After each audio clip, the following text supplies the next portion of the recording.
Good morning, students. Welcome to Learners Academy. Good morning. So the next topic in the chapter is geometric progression. Topic number 3 या यूं कहूं exercise number 9.3 का introduction है। Exercise number 9.3 का introduction है आज।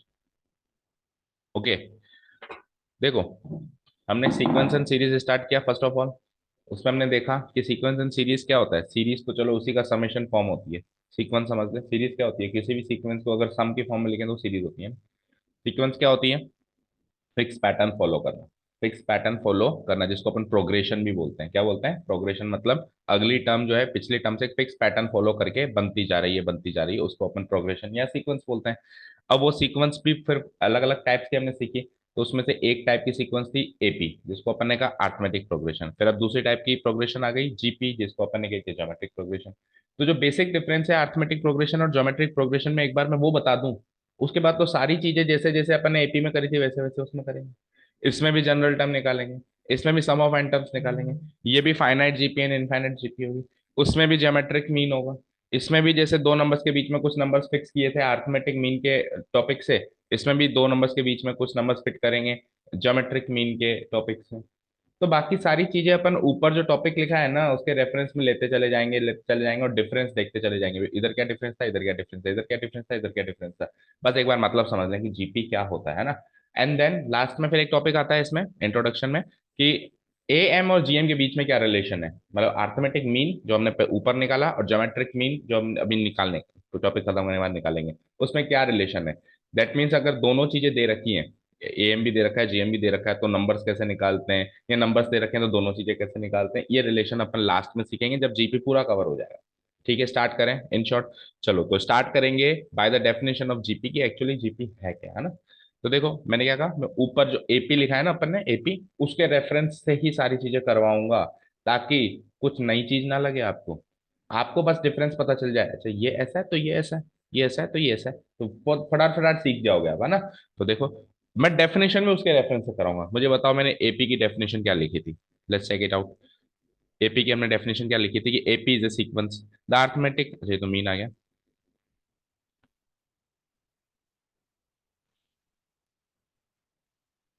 AP की definition लिखी थी हमने, हाँ। Arithmetic progression sequence is a type of sequence following fixed pattern in which each successive term is obtained by adding, तो सेम टू सेम डेफिनेशन लिखूंगा मैं, सेम टू सेम डेफिनेशन। अच्छा इन शॉर्ट पहले एक एग्जांपल दे देता हूँ ना, example दे देता हूँ। देखो हमने सीखा था कि 1 + 3 कर दूं, लेटर से 4 + 3 कर दूं 7 + 3 कर दूं 10 + 3 कर दूं 13, देन +3 कर दूं 16 + 3 कर दूं 19 एंड सो ऑन, चलता जाऊं इनफाइनाइट एपी बना दूं। तो ये तो एक एपी है, ये तो क्या है, एक AP. This is a type of AP. इसमें अगली टर्म पिछली टर्म में कुछ कुछ जुड़ के आती है, कुछ कुछ जुड़ के आती है। अब देखना दूसरा एग्जाम्पल।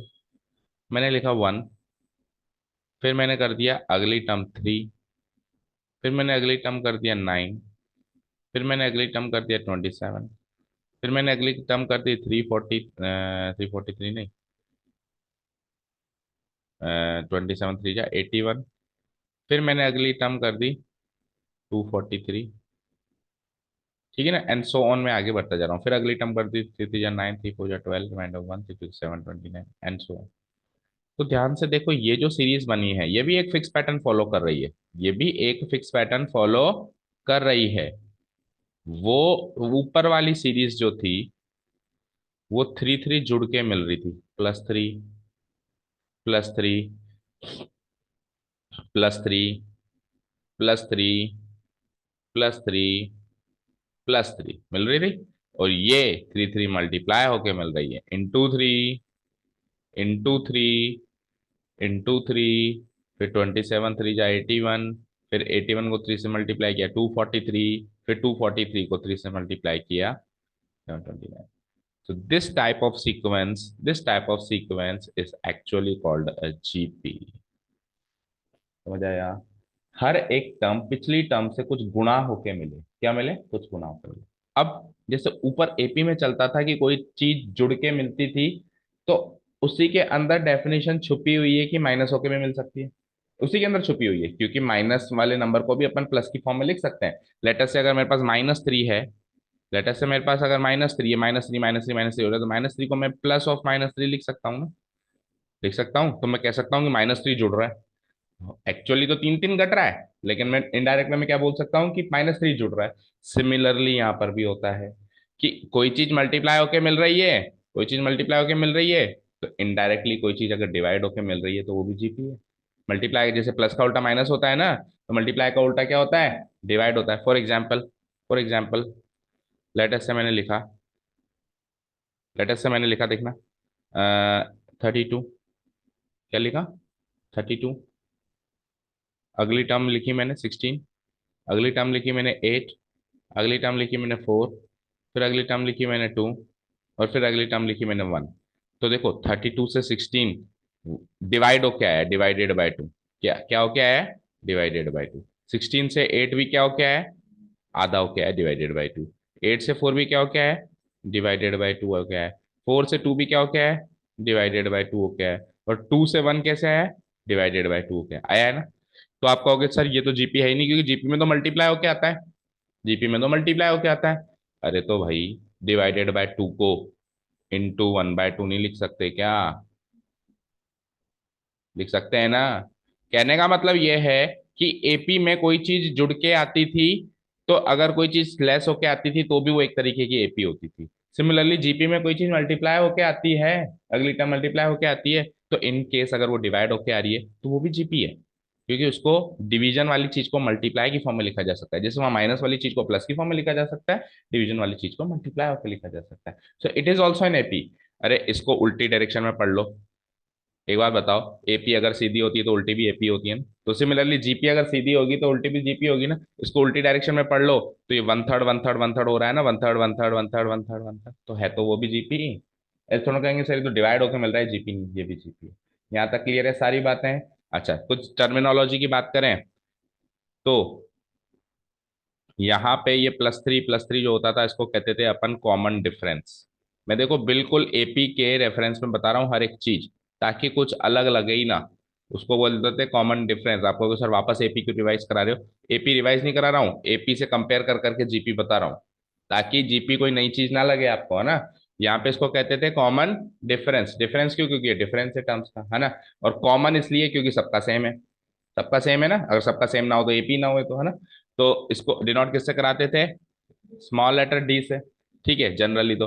और यहाँ पे जो ये इंटू थ्री हो रहा है, इसका नाम हो जाता है कॉमन रेशियो। क्या बोल देते हैं इसको अपन, कॉमन रेशियो। और इसको डिनोट कराते हैं स्मॉल लेटर आर से।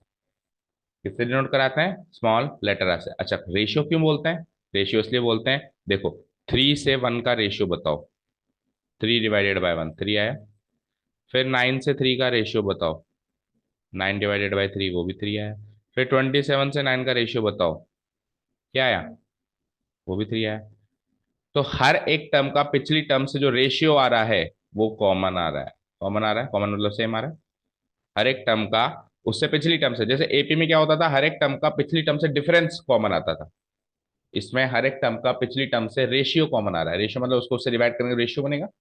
तो वो रेशियो कॉमन आ रहा है वो रेशियो, है वो रेशियो, और वो कॉमन आ रहा है इसलिए उसका नाम क्या हो गया, कॉमन रेशियो। ठीक है। Each term, the ratio of each term with its preceding term is always will be same, है ना, इसलिए it is called as common ratio. Is this clear. इसमें भी इनको टर्म्स बोलते थे, इसमें भी इनको टर्म्स बोलेंगे, इसमें भी इसको क्या बोलेंगे, ये टर्म, ये पहली टर्म, ये दूसरी टर्म, ये तीसरी टर्म, ये चौथी टर्म, ये पांचवी टर्म। जैसे इसको A1 A2 A3 A4 A5 से डिनोट कराते थे, इसमें भी इसको A1 A2 A3 A4 A5 A6 से ही डिनोट कराएंगे। सेम है बिल्कुल। उसमें भी वो फाइनाइट इनफाइनाइट हो सकती थी, कुछ फिक्स कर दो तो फाइनाइट एपी, चलते जाओ तो इनफाइनाइट एपी। इसमें भी अगर फिक्स कर दे तो फाइनाइट जीपी, चलते जाओ तो इनफाइनाइट जीपी। तो जनरल अंडरस्टैंडिंग से पता चला जीपी क्या है। अब बाकी बातें थोड़ी बाद में करते हैं, पहले डेफिनेशन कॉपी पेस्ट करते हैं, एपी से डिफरेंस करके डेफिनेशन लिख देते हैं, कर दूं उसको डिलीट। Okay, very good. देखो आर्थमेटिक, देखो मेरी बात सुनो, आर्थमेटिक की जगह ज्योमेट्रिक लिख देंगे, आर्थमेटिक की जगह ज्योमेट्रिक लिख देंगे। Is a type of sequence following fix pattern in which each successive term is obtained by adding और सब्ट्रैक्टिंग को क्या लिख देंगे, मल्टीप्लाइंग, और ब्रैकेट में क्या लिख देंगे, डिवाइडिंग, है ना। ईच नंबर या कांस्टेंट बाय मल्टीप्लाइंग, नहीं थोड़ा यहाँ से चेंज करना पड़ेगा, multiplying, subtracting each term of the sequence by equal number और कॉन्स्टेंट। चलो लिखना शुरू करते हैं, इसी की रेफरेंस में लिखना शुरू करते हैं। कॉपी पेस्ट हो जाएगा क्या वैसे यहाँ पे? ट्राई करूँगी, देखो कॉपी पेस्ट करने की कोशिश करता हूँ, अगर हो जाए तो, ताकि थोड़ी मेहनत कम हो जाएगी।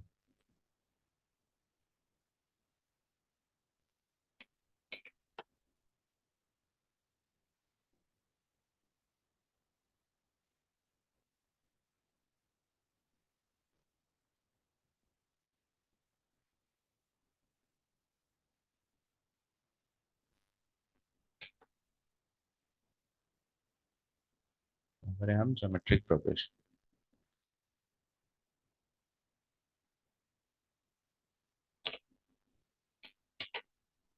हो गई। Okay, very good. तो इसमें कर देते हैं हम चेंजेस।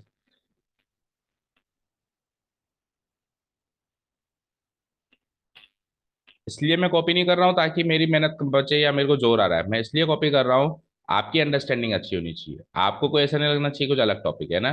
देखो आर्थमेटिक की जगह क्या हो जाएगा, ज्योमेट्रिक। ठीक है, इधर भी अर्थमेटिक, यानी क्या प्रोग्रेशन को सीक्वेंस भी बोल सकते हैं ना। तो आर्थ ज्योमेट्रिक प्रोग्रेशन बोलूँ या ज्योमेट्रिक सीक्वेंस बोलूँ, कोई दिक्कत थोड़ी ना। इसको कह दिया मैंने ज्योमेट्रिक।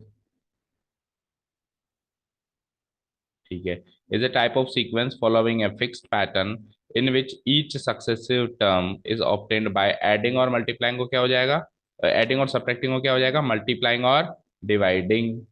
बाय मल्टीप्लाइंग ब्रैकेट में, dividing, multiplying,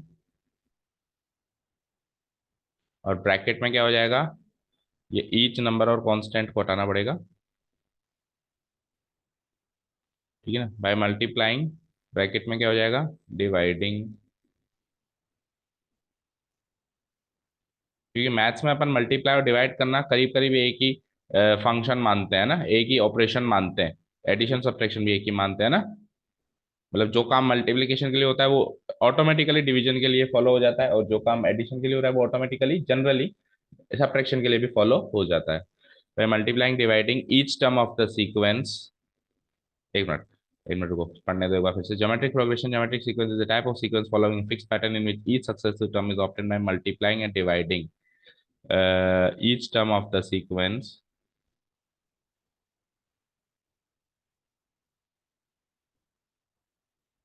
by a fixed number, by a fixed number, bracket में लिख दो constant, by a constant. Fix number को अपन मैथ्स में कांस्टेंट के उपाधि देते हैं ना, कांस्टेंट का नाम देते हैं कांस्टेंट। ये हो गई डेफिनेशन कंप्लीट।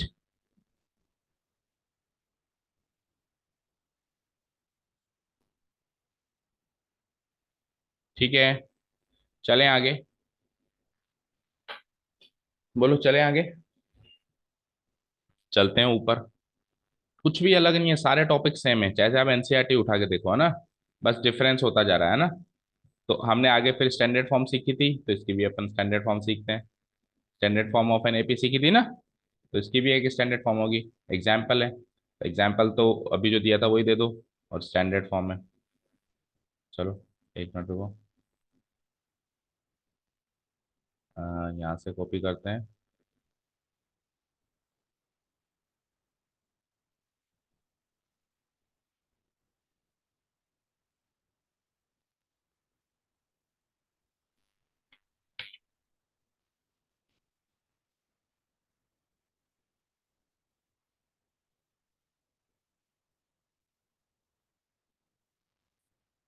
यहाँ तक लिख लिया हमने।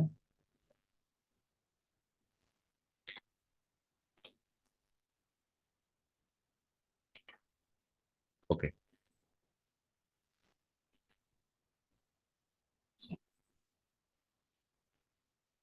ठीक है, एग्जाम्पल चेंज करेंगे, वो तो एपी का एग्जाम्पल था, अभी जीपी का एग्जाम्पल आप खुद भी दे सकते हो चाहो तो ना। अभी तो एग्जाम्पल दिए ही थे मैंने, उसमें से आप एग्जाम, आप चाहो तो खुद के भी एग्जाम्पल बना सकते हो, नहीं तो मैं बता देता हूँ, एग्जाम्पल लिख लो।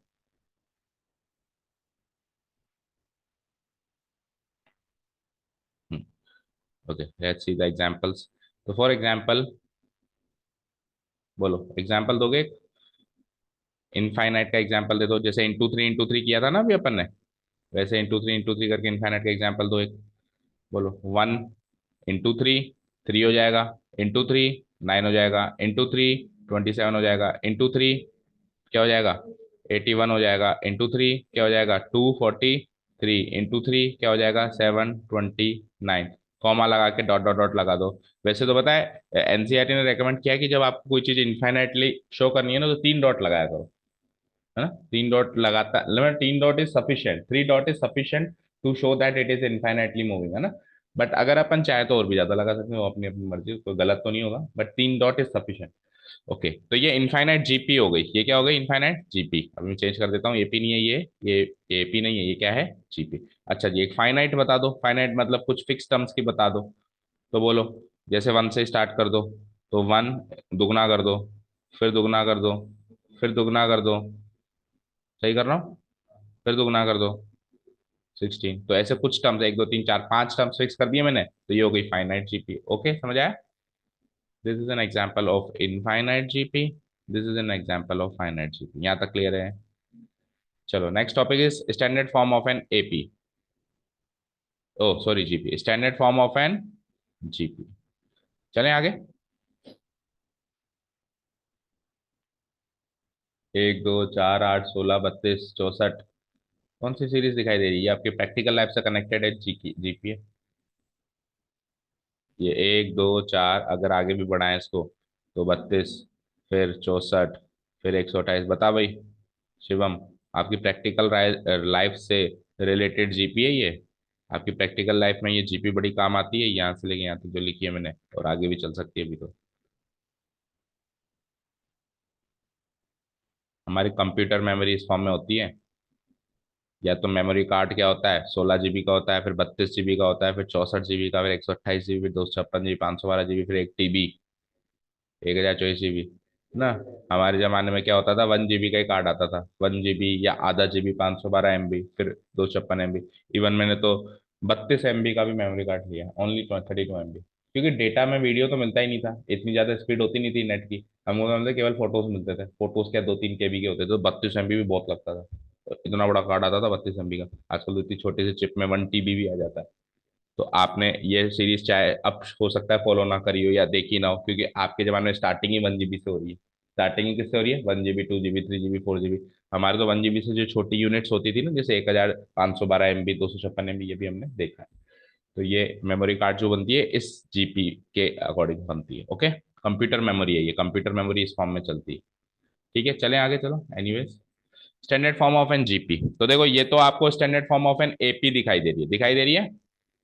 अब standard form of an GP कैसे चलेगी, देखना ध्यान से, इसी में चेंजेस कर रहा हूं। पहली टर्म तो ए ही रहेगी। अब दूसरी टर्म कुछ जुड़ के थोड़ा ना मिलती है, मल्टीप्लाई होके मिलती है। और जब जुड़ती थी तो डी से जुड़ती थी, मल्टीप्लाई होगी तो आर से मल्टीप्लाई होगी, तो ए इंटू आर होगा, मानते हो? तो ए इंटू आर को क्या लिख सकते हो, ए आर। क्या लिख सकते हो, ए आर।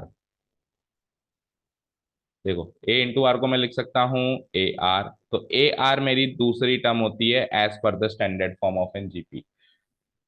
ऑफ ए आएगा फिर, एपी तो है नहीं ना, ऑफ ए जीपी। ठीक है। और अब वापस आर से मल्टीप्लाई करो, तो ए आर को आर से मल्टीप्लाई करो, ए आर को फिर आर से मल्टीप्लाई करो, क्या मिला, A are, A are square.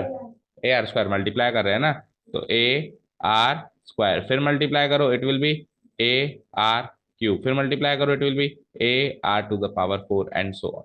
तो ये जो आप देख पा रहे हो, this is the standard form of an GP.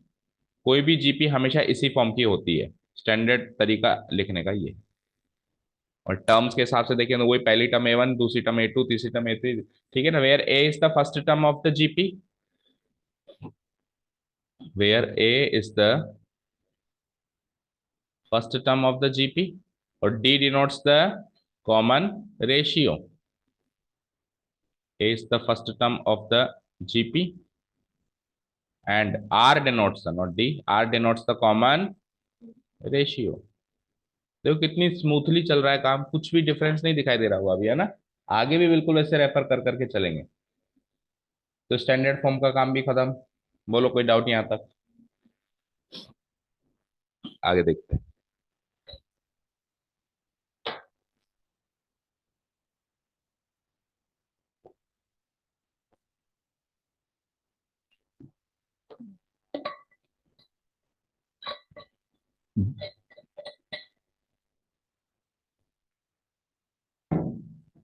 अब अगला क्वेश्चन ये आता है कि सर जैसे एपी में कोई भी टर्म निकाल देते थे, आप एक फॉर्मूला दिया था आपने जिसको आपने नाम दिया था जनरल टर्म या एनएथ टर्म। तो यहाँ पे भी मैं किसी भी एपी की कोई भी टर्म निकाल सकता हूँ बैठे बैठे, बिल्कुल निकाल सकते हो। मैंने आपको एक जीपी दी लेटेस्ट से दुगने करने वाली, 1 2 4 8 16 32 64 एंड सो ऑन। तो 1 2 3 4 5 6 7 टर्म्स तो मैंने दे दी। कितनी टर्म्स दे दी? ज्यादा से ज्यादा मैं 10वीं टर्म्स पूछ लूँ तो भी आप दुगना दुगना करके पहुंच जाओगे। 10वीं छोड़ो, मैंने 15वीं टर्म पूछ ली तो भी थोड़ी मशक्कत करके पहुंच जाओगे। 20th टर्म पूछ ली तो भी थोड़ी ज्यादा मशक्कत कर लोगे। 50th टर्म पूछ ली मैंने, 50वीं टर्म पूछ ली तो आप दिन भर लगा लोगे, लेकिन हाँ ये है कि कल तक तो आंसर ले ही आओगे। लेकिन व्हाट अबाउट अगर मैं पूछ लूँ 500 टर्म, या मैं पूछ लूँ 5000 टर्म, या मैं पूछ लूँ 5 लाख टर्म, या मैं तो करोड़ों में भी पूछ लूँ, तो जिंदगी थोड़ा ना दे सकते हैं क्वेश्चन को। ठीक है, that means there must be a formula to quickly jump on to that term. सब कुछ भूल के सीधे उस टर्म पे जंप करने का एक फॉर्मूला होना चाहिए। जैसे एपी में भी था तो जीपी में भी होगा। तो उसको, उस फॉर्मूला को यहाँ उधर क्या कहते थे? General term. इधर भी क्या कहेंगे? जनरल टर्म या फिर एनएथ टर्म। तो next topic is general term या nth term of an GP. ठीक है, अब आप खुद देखो, हिंट लो यहां से, यहां से हिंट लो बेटा। जब जैसे बीच में थर्ड टर्म की हिंट लो, थर्ड टर्म को ए थ्री कहते हो, तो थर्ड टर्म कैसे मिली? ए तो सब में ही है, ए तो सभी में है। थर्ड टर्म के लिए आर का स्क्वायर हो रहा है, फोर्थ टर्म के लिए आर का क्यूब हो रहा है, फिफ्थ टर्म के लिए आर का पावर 4 हो रही है। तो जैसे वहां पे कोई भी टर्म निकालते थे तो डी से n-1 मल्टीप्लाई होता था, n-1 एक टर्म पीछे है ना, एक माइनस करके। तो यहाँ पे ए से आर की पावर मल्टीप्लाई हो रही है, और आर की पावर कौन सी लेनी है? जो भी टर्म निकालनी है उससे एक पावर पीछे। समझ आया? तो लेटस से मैंने यहाँ पे आपसे पूछा कि मैंने आपसे पूछा कि बताओ A10 क्या होगा, 10वीं टर्म क्या होगी, बताओ क्या होगी? ए तो आएगा ही आएगा, आर भी आएगा ही आएगा, और 10 में से एक कम गया 9। समझ आया? अब मुझे बताओ 100th टर्म क्या होगी, बोलो? ए आर की पावर 99। तो फॉर्मूला क्या बना? ए आर की पावर n-1। आपने बनाया ना, मैंने थोड़ा कहा। तो nth टर्म यानी ए एन का फॉर्मूला क्या हो गया? ए तो लगेगा लगेगा, आर तो लगेगा लगेगा n-1। तो ये सर फर्स्ट टर्म में तो फॉर्मूला फॉलो नहीं हो रहा, बिल्कुल हो रहा है। ए वन कैसे निकालोगे? ए आर की पावर 1-1, 1-1 क्या होता है? 0। आर की पावर 0 क्या होती है? 1। तो ए इंटू वन ए, तो देखो ए वन की वैल्यू ए आई ना। फॉलो हो रहा है ना ये फॉर्मूला फर्स्ट टर्म में भी? क्योंकि फॉर्मूला एक ऐसी चीज होती है जो हर एक जगह फॉलो हो, अगर वो एक भी जगह फेल हो जाए तो फॉर्मूला नहीं है। समझ में आई बात? तो फर्स्ट टर्म में भी फॉलो हो रहा है, दूसरी टर्म में भी फॉलो हो रहा है, तीसरी टर्म में फॉलो हो रहा है, हर जगह ये फॉर्मूला फॉलो हो रहा है। तो नेक्स्ट टॉपिक वैसे तो यही है, एनएस टर्म। बट जैसा कि मैंने कहा मैं एपी के रेफरेंस में चलूंगा, इन केस कुछ मिस आउट हो गया हो तो इसलिए एक बार चलते हैं उसी के रेफरेंस में अपन देखते हैं ना। आ जाओ, तो स्टैंडर्ड फॉर्म के बाद हमने एपी में क्या सीखा था वो देखते हैं।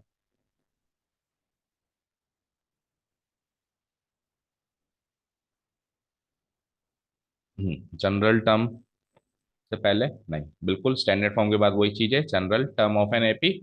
ठीक है ना? अच्छा, एंड से जैसे अपन ने एपी पीछे से देखी थी ना, जीपी पीछे से भी हो सकती है, बट आपके क्वेश्चंस है नहीं इससे, है ना। एक आध क्वेश्चन अगर आ जाता है इनकेस मिसलेनियस में तो अपन उधर ही डिस्कस कर लेंगे, अभी टॉपिक नहीं लिखेंगे अपन, केवल स्टार्टिंग से ही सीखेंगे जीपी को, है ना। जैसे एपी तो पीछे से भी सीखी थी यार, जीपी को पीछे से लिखेंगे नहीं, इतना सारा कॉन्सेप्ट नहीं लिखेंगे। अगर एक आध क्वेश्चन बन जाता है इनकेस तो अपन क्वेश्चन के टाइम ही देख लेंगे क्या करना है, वो सेम टू सेम इसी की तरह करना होगा ना। तो अपन यहाँ तक लिखते हैं इसको, general term nth term from beginning, है ना, यहाँ से लेकर यहाँ तक, और उसमें करेंगे हम चेंजेस। बिल्कुल, general term N term of a GP, of a GP. PDF में सेव कर सकता हूँ, रखता तो नहीं लेकिन कर सकता हूँ, तो एक ही क्लिक पे हो जाएगी, लेकिन मैं करना नहीं चाहता। फिर क्या है, बच्चे नाजायज फायदा उठाते हैं। मैं कहता हूँ पीडीएफ से अच्छा है इंट्रोडक्टरी वीडियो देखो, पीडीएफ से अच्छा है इंट्रोडक्शन वाला वीडियो ले लो, इंट्रोडक्शन वाला वीडियो सुनो, समझो, और उसमें से देख देख के नोट्स खुद बनाओ, अपनी पीडीएफ खुद बनाओ। पीडीएफ से देख के नोट्स कॉपी करोगे ना, तो वो नोट्स कॉपी तो इंट्रोडक्टरी वीडियो से भी हो सकती है ना। किताब कागज बोलेगा थोड़ी ना, या मैं बोल तो रहा हूँ, तो समझ समझ के होगा ना, इसलिए मैं बनाता नहीं हूं, नहीं तो फिर बच्चे क्या है वो लेना शुरू कर देंगे। मैं कहता हूँ इंट्रोडक्टरी वीडियो लो आप, वो ज्यादा बेनिफिशियल।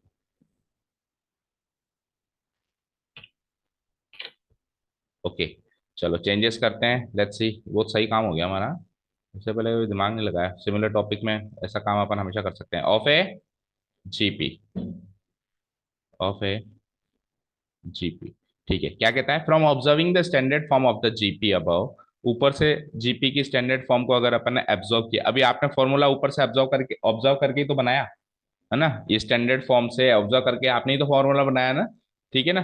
तो we came to a formula to find any term of a GP, we come to formula to find any term of a GP, ठीक है ना। Provided that the position of the term that is N is given, yes ये तो same चीज है। भाई आपको position तो पता हो ना भाई, कौन सी टर्म निकालनी है। मैंने कहा एसजीपी की वो वाली टर्म निकाल ले, अरे वो वाली कौन सी, बता तो सही। अब आप कहोगे 8वीं निकाल 10वीं निकाल, यानी एन की वैल्यू पता होनी चाहिए। एन मतलब पोजीशन ऑफ द टर्म आपको पता होनी चाहिए, ठीक है। तो फॉर्मूला बनेगा nth टर्म फ्रॉम बिगिनिंग, जिसको अपन ए एन कह सकते हैं, ये तो जीपी का फॉर्मूला है। अभी अभी आपने खुद ने फॉर्मूला बताया, बोलो क्या बनेगा। A R N minus, yes that's it. तो ये हो गया आपका nth टर्म निकालने का फॉर्मूला कवर। इतना करने के बाद आपने उधर किया था सम फॉर्मूला, तो आ जाओ अब इधर भी है सम फॉर्मूला।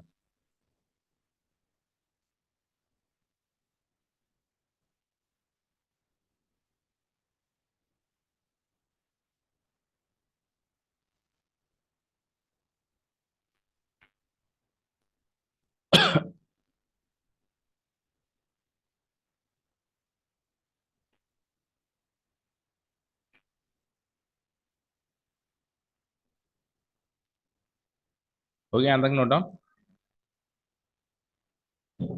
चले आए।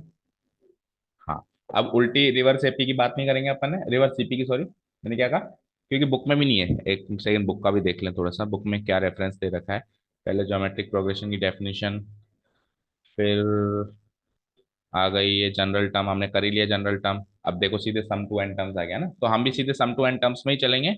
और जो रिवर्स अगर जीपी अगर इन केस आ जाती है तो क्वेश्चन के हिसाब से देखेंगे। वैसे मुझे ध्यान में नहीं आ रहा कि एक भी क्वेश्चन है आपकी रिवर्स जीपी का, ठीक है। वो क्या कहेगा, 10वीं टर्म पीछे से निकालो, उल्टी से निकालो, तो सिंपल सा काम कर देना, जीपी को उल्टा कर देना। जैसे अपन ने वहाँ एपी को उल्टा कर दिया था, तो डी क्या बन गया था, माइनस डी, है ना। तो जीपी को उल्टा कर दो, तो आर क्या बन जाएगा, 1/r, रेसिप्रोकल हो जाएगा। क्योंकि डी का एडिटिव इनवर्स होता है माइनस डी, तो आर का मल्टीप्लिकेटिव इनवर्स होता है 1/r। तो आर को कर दो उल्टा, पहली term become last term become पहली टर्म, ये तो कर ही दोगे। और बस आर का क्या कर दो, रेसिप्रोकल कर दो। जैसे आर इंटू टू हो रहा था तो 1/2 1/2 1/2 होगा। मान लो इंटू थ्री हो रहा था तो 1/3 1/3 1/3, इंटू फोर हो रहा था तो 1/4 1/4, मतलब जो 4 गुना हो रहा था तो एक चौथाई हो जाएगा, 5 गुना हो रहा था तो एक पांचवा हिस्सा हो जाएगा, ठीक है ना। तो ये काम अपन क्वेश्चन में कर लेंगे, छोटी मोटी बात है। चलते हैं अब सम फॉर्मूला पे।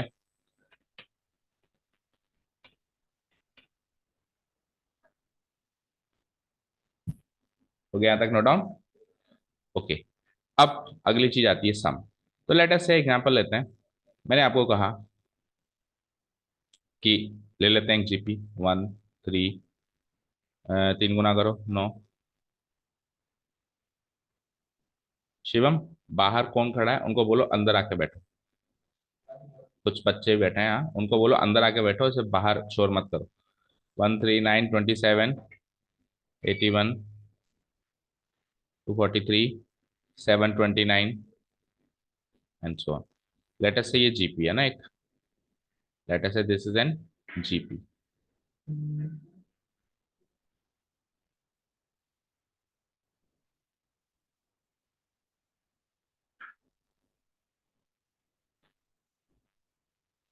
ये ले लो शिवम, इससे गेट खोल दे सामने वाला। अच्छा सर यार, ठीक है, ठीक है ना। लेट अस से दिस इज ए जीपी। अगर ये एक जीपी है, if this is N GP, तो टेल मी, अगर मुझे कुछ टर्म्स का सम चाहिए, जैसे मैंने कहा इतनी टर्म्स का सम करके बताओ, मैंने कहा इतनी टर्म्स का सम करके बताओ। तो कितनी टर्म्स हैं? 1 2 3 4 5, तो इसको मैं क्या कहूंगा? S5, यानी सम ऑफ फर्स्ट 5 टर्म्स। S5 का मतलब क्या हो गया? Sum of first 5 terms of this GP. ठीक है ना? आएगा क्या? एक तरीका है जोड़ के कर लो, और एक तरीका है कि फॉर्मूला, क्योंकि 5 का तो जोड़ के कर लिया, 10 का अगेन जोड़ के कर सकते हो आप। ठीक है ना? 20 का भी कर सकते हो ज्यादा से ज्यादा मार के, लेकिन मैं कहूँ 200 टर्म्स जोड़ो तो ऐसे ऐसे करके नहीं जोड़ सकते ना आप। आपको एक फॉर्मूला मिलना चाहिए, जैसे वहां पे आपके पास एक फॉर्मूला था, तो यहाँ पे भी आपके पास एक फॉर्मूला मिलना चाहिए। अच्छा, वहां पे हम एपी के सम फॉर्मूला के डेरिवेशन भी करके आए, बट इधर हम डेरिवेशन पे नहीं जाएंगे। क्यों? क्योंकि वहां पे हमको एवरेज क्या होता है, ये सारी चीजें जनरली पता थी। अर्थमेटिक मीन क्या होता है, एवरेज क्या होता है, ये अपने इतना में सीखा था। लेकिन यहाँ पे ज्योमेट्रिक मीन क्या होता है, ये अपने को जनरली पता नहीं है। ज्योमेट्रिक मीन उल्टा अब सीखेंगे अपन, है ना? ज्योमेट्रिक मीन अगर किसी को पता हो तो इसका डेरिवेशन भी सीख सकते हैं, बट मैं उस डेरिवेशन में अभी नहीं जा रहा हूँ, तो सीधे फॉर्मूला देंगे आपको। ओके, ठीक है। चलो, तो कुल मिला के अब आपको सम ऑफ फर्स्ट 5 टर्म्स या सम ऑफ फर्स्ट एन टर्म्स कह दूं, एन टर्म्स कह दूं, जिसको अपन एस एन कहते हैं, इसका फॉर्मूला चाहिए, इसका फॉर्मूला चाहिए भाई। कितनी भी टर्म्स का जोड़ के अपन कैसे उसकी वैल्यू निकालें। ओके, लेट्स सी। तो चलते हैं एपी के पास। एपी में क्या किया था हमने यहाँ पे? Sum to first N terms of an AP, तो अभी क्या होगा हमारा? सम टू ये क्या कह रहा है?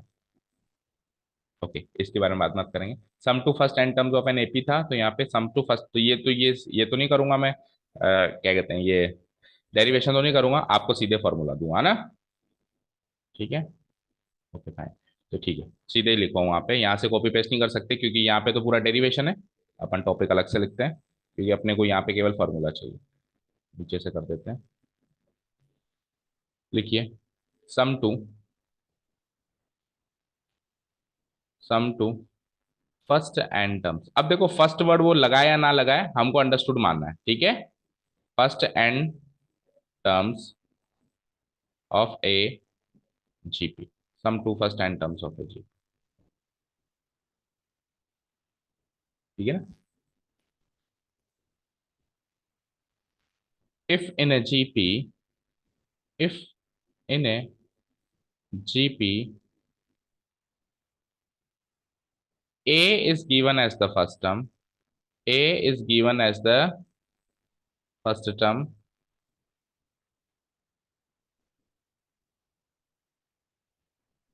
and R is given as the common ratio, R is given as the common ratio,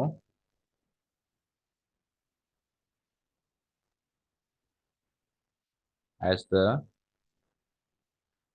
common ratio,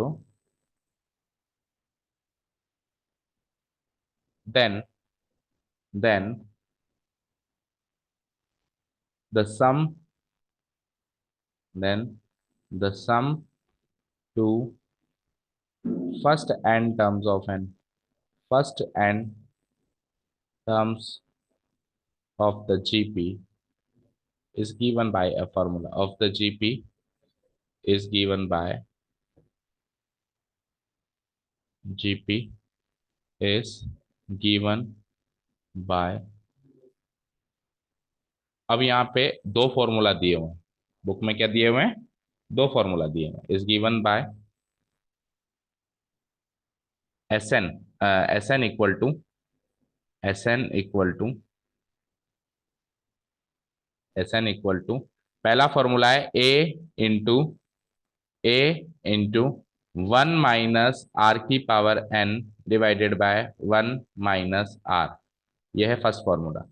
A into, भाई दो चीजें चाहिए होंगी, एक तो ए और एक आर। एन तो बताएगा ना भाई कितने टर्म्स का चाहिए, एन तो वो खुद बताएगा, 10 टर्म्स, 20 टर्म्स, 40 टर्म्स, है ना? तो a into 1 - r⁻n divided by 1 - r। ठीक है ना? बट ये फॉर्मूला कब है? ये केस वन के लिए, ये केस वन के लिए। केस वन क्या है? चलो एक बार मैं पहले फॉर्मूला लिख देता हूँ, नीचे वाला भी। अच्छा, नीचे लिखो, और लगा के लिखो, एक दूसरा फॉर्मूला भी है।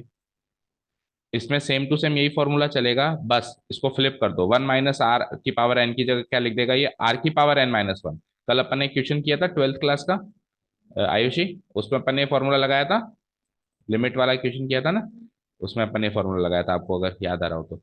Are minus one. ठीक है ना, दूसरा फॉर्मूला ये। और तीसरा भी एक और फॉर्मूला है अभी तो, तीसरा भी एक फॉर्मूला है, वो क्या है? और तीसरा फॉर्मूला है simply N A, answer N A होगा इसमें। ठीक है ना, अब ये तीन केस बन रहे हैं, बताए कैसे कैसे? देखो, तीन केस कैसे बन रहे हैं।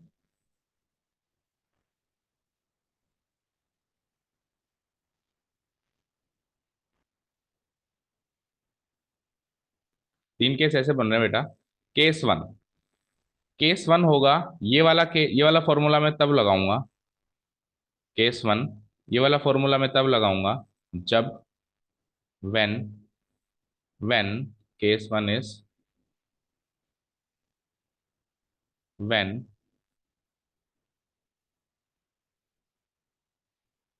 Are is less than one. When R is less than one, R की वैल्यू लेस देन, एक बार लिख लो फिर अभी सारी चीज समझा देंगे। और केस टू क्या हो जाएगा, आप समझ चुके होंगे, when R is greater than one. When R is, case two क्या हो जाएगा, when R is greater than one. When R is greater than one. ठीक है, समझ आया? When R is less than one, और ये क्या हो जाएगा, when R is greater than one. और थर्ड केस पता है क्या होगा, equal to one. Yes, very good Ayushi. Case three हो जाएगा when R is equal to one.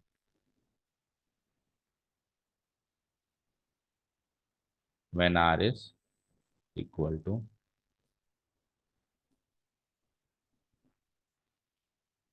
Done. लिख तो लिया क्या एक बार? तो इसको थोड़ा सा विस्तार करें इसका। ठीक है, लिख लिया। देखो बेटा, केस वन क्या है, जब आर की वैल्यू वन से छोटी है। आर की वैल्यू वन से छोटी पता है कब आती है? आर की वैल्यू वन से जब छोटी आती है, जब वो एक प्रॉपर फ्रैक्शन बने। जैसे कि मैंने कहा वन बाय टू, तो वन बाय टू की वैल्यू वन से छोटी है ना। जैसे मैंने कहा one by four, one by four की वैल्यू भी वन से छोटी है ना। मैंने कहा टू बाय थ्री, वन से छोटी है ना। ऊपर वाला न्यूमरेटर छोटा और डिनोमिनेटर बड़ा। न्यूमरेटर छोटा यानी प्रॉपर फ्रैक्शन जिसको अपन बोलते हैं, प्रॉपर फ्रैक्शन की वैल्यू हमेशा क्या आती है, वन से छोटी है। तो अगर आर की वैल्यू वन से छोटी है तो ये वाला फॉर्मूला लगाओ, ताकि वन में से वो छोटी वैल्यू माइनस हो जाए आसानी से। जैसे one minus one by two हो जाएगा ना, नेगेटिव आंसर ना है। ठीक है ना। वो क्या कर रहा है, एनसीईआरटी क्या रेफर कर रहा है कि आप नेगेटिव आंसर लाने से बचो। तो उसके लिए क्या होगा, अगर आर की वैल्यू वन से छोटी है तो छोटी वैल्यू को वन से माइनस करेंगे। वन से वैसे ही छोटी है वो, तो उसको वन से माइनस करेंगे तो नेगेटिव आंसर नहीं आएगा, ना नीचे आएगा ना ही ऊपर आएगा। ठीक है ना, तो इसलिए ये फॉर्मूला दे दिया। और इन केस आर की वैल्यू वन से बड़ी है, इन केस आर की वैल्यू वन से बड़ी है, जैसे टू थ्री फोर कुछ भी है, two three four, two three four, generally अपन ये वाली एपी की बात करते हैं जिसमें आर की वैल्यू टू थ्री फोर होती है। जैसे अभी अपन ने जो जीपी ली, एपी आ रहा है मुंह में बार बार, जीपी ली, तो उसमें क्या अपन ने दुगना किया तो आर की वैल्यू टू है, तीन गुना किया तीन है, चार गुना किया चार। तो जनरली सेकंड वाला केस यूज होता है, क्योंकि जनरली अपन डिवाइड नहीं करके चलते हैं टर्म्स को, मल्टीप्लाई करते चलते हैं। तो मल्टीप्लाई करेंगे तो आर की वैल्यू वन से बड़ी होगी ना। तो उसमें ये वाला फॉर्मूला दे दिया भाई, आर की वैल्यू अगर वन से बड़ी है तो वन से बड़ी वैल्यू यहां लगाओ, ताकि उसमें से वन माइनस करके जैसे टू थ्री फोर माइनस करें तो अगेन पॉजिटिव आंसर आए, क्योंकि वो क्या कह रहा है, नेगेटिव आंसर लाने से बचो। सपोज करो मैंने ऊपर वाला फॉर्मूला ले लिया और आर की वैल्यू टू है, तो one minus two minus one आ जाएगा ना, नेगेटिव आंसर आ जाएगा। तो वो क्या कह रहा है, नेगेटिव आंसर लाने से बचने के लिए आप आर की वैल्यू जब वन से बड़ी है तो नीचे वाला फॉर्मूला उठा लो, कुछ भी नहीं करना। ऊपर वाले दोनों को फ्लिप कर दिया इसने, फ्लिप कर दिया इधर उधर, और नीचे वाले दोनों को भी फ्लिप कर दिया इधर उधर, सेम ही फॉर्मूला है बाकी तो। अच्छा, अब ये कह रहा है आर की वैल्यू अगर वन ही हो, तो सपोज करो, अगर मीटिंग ओवर हो रही है,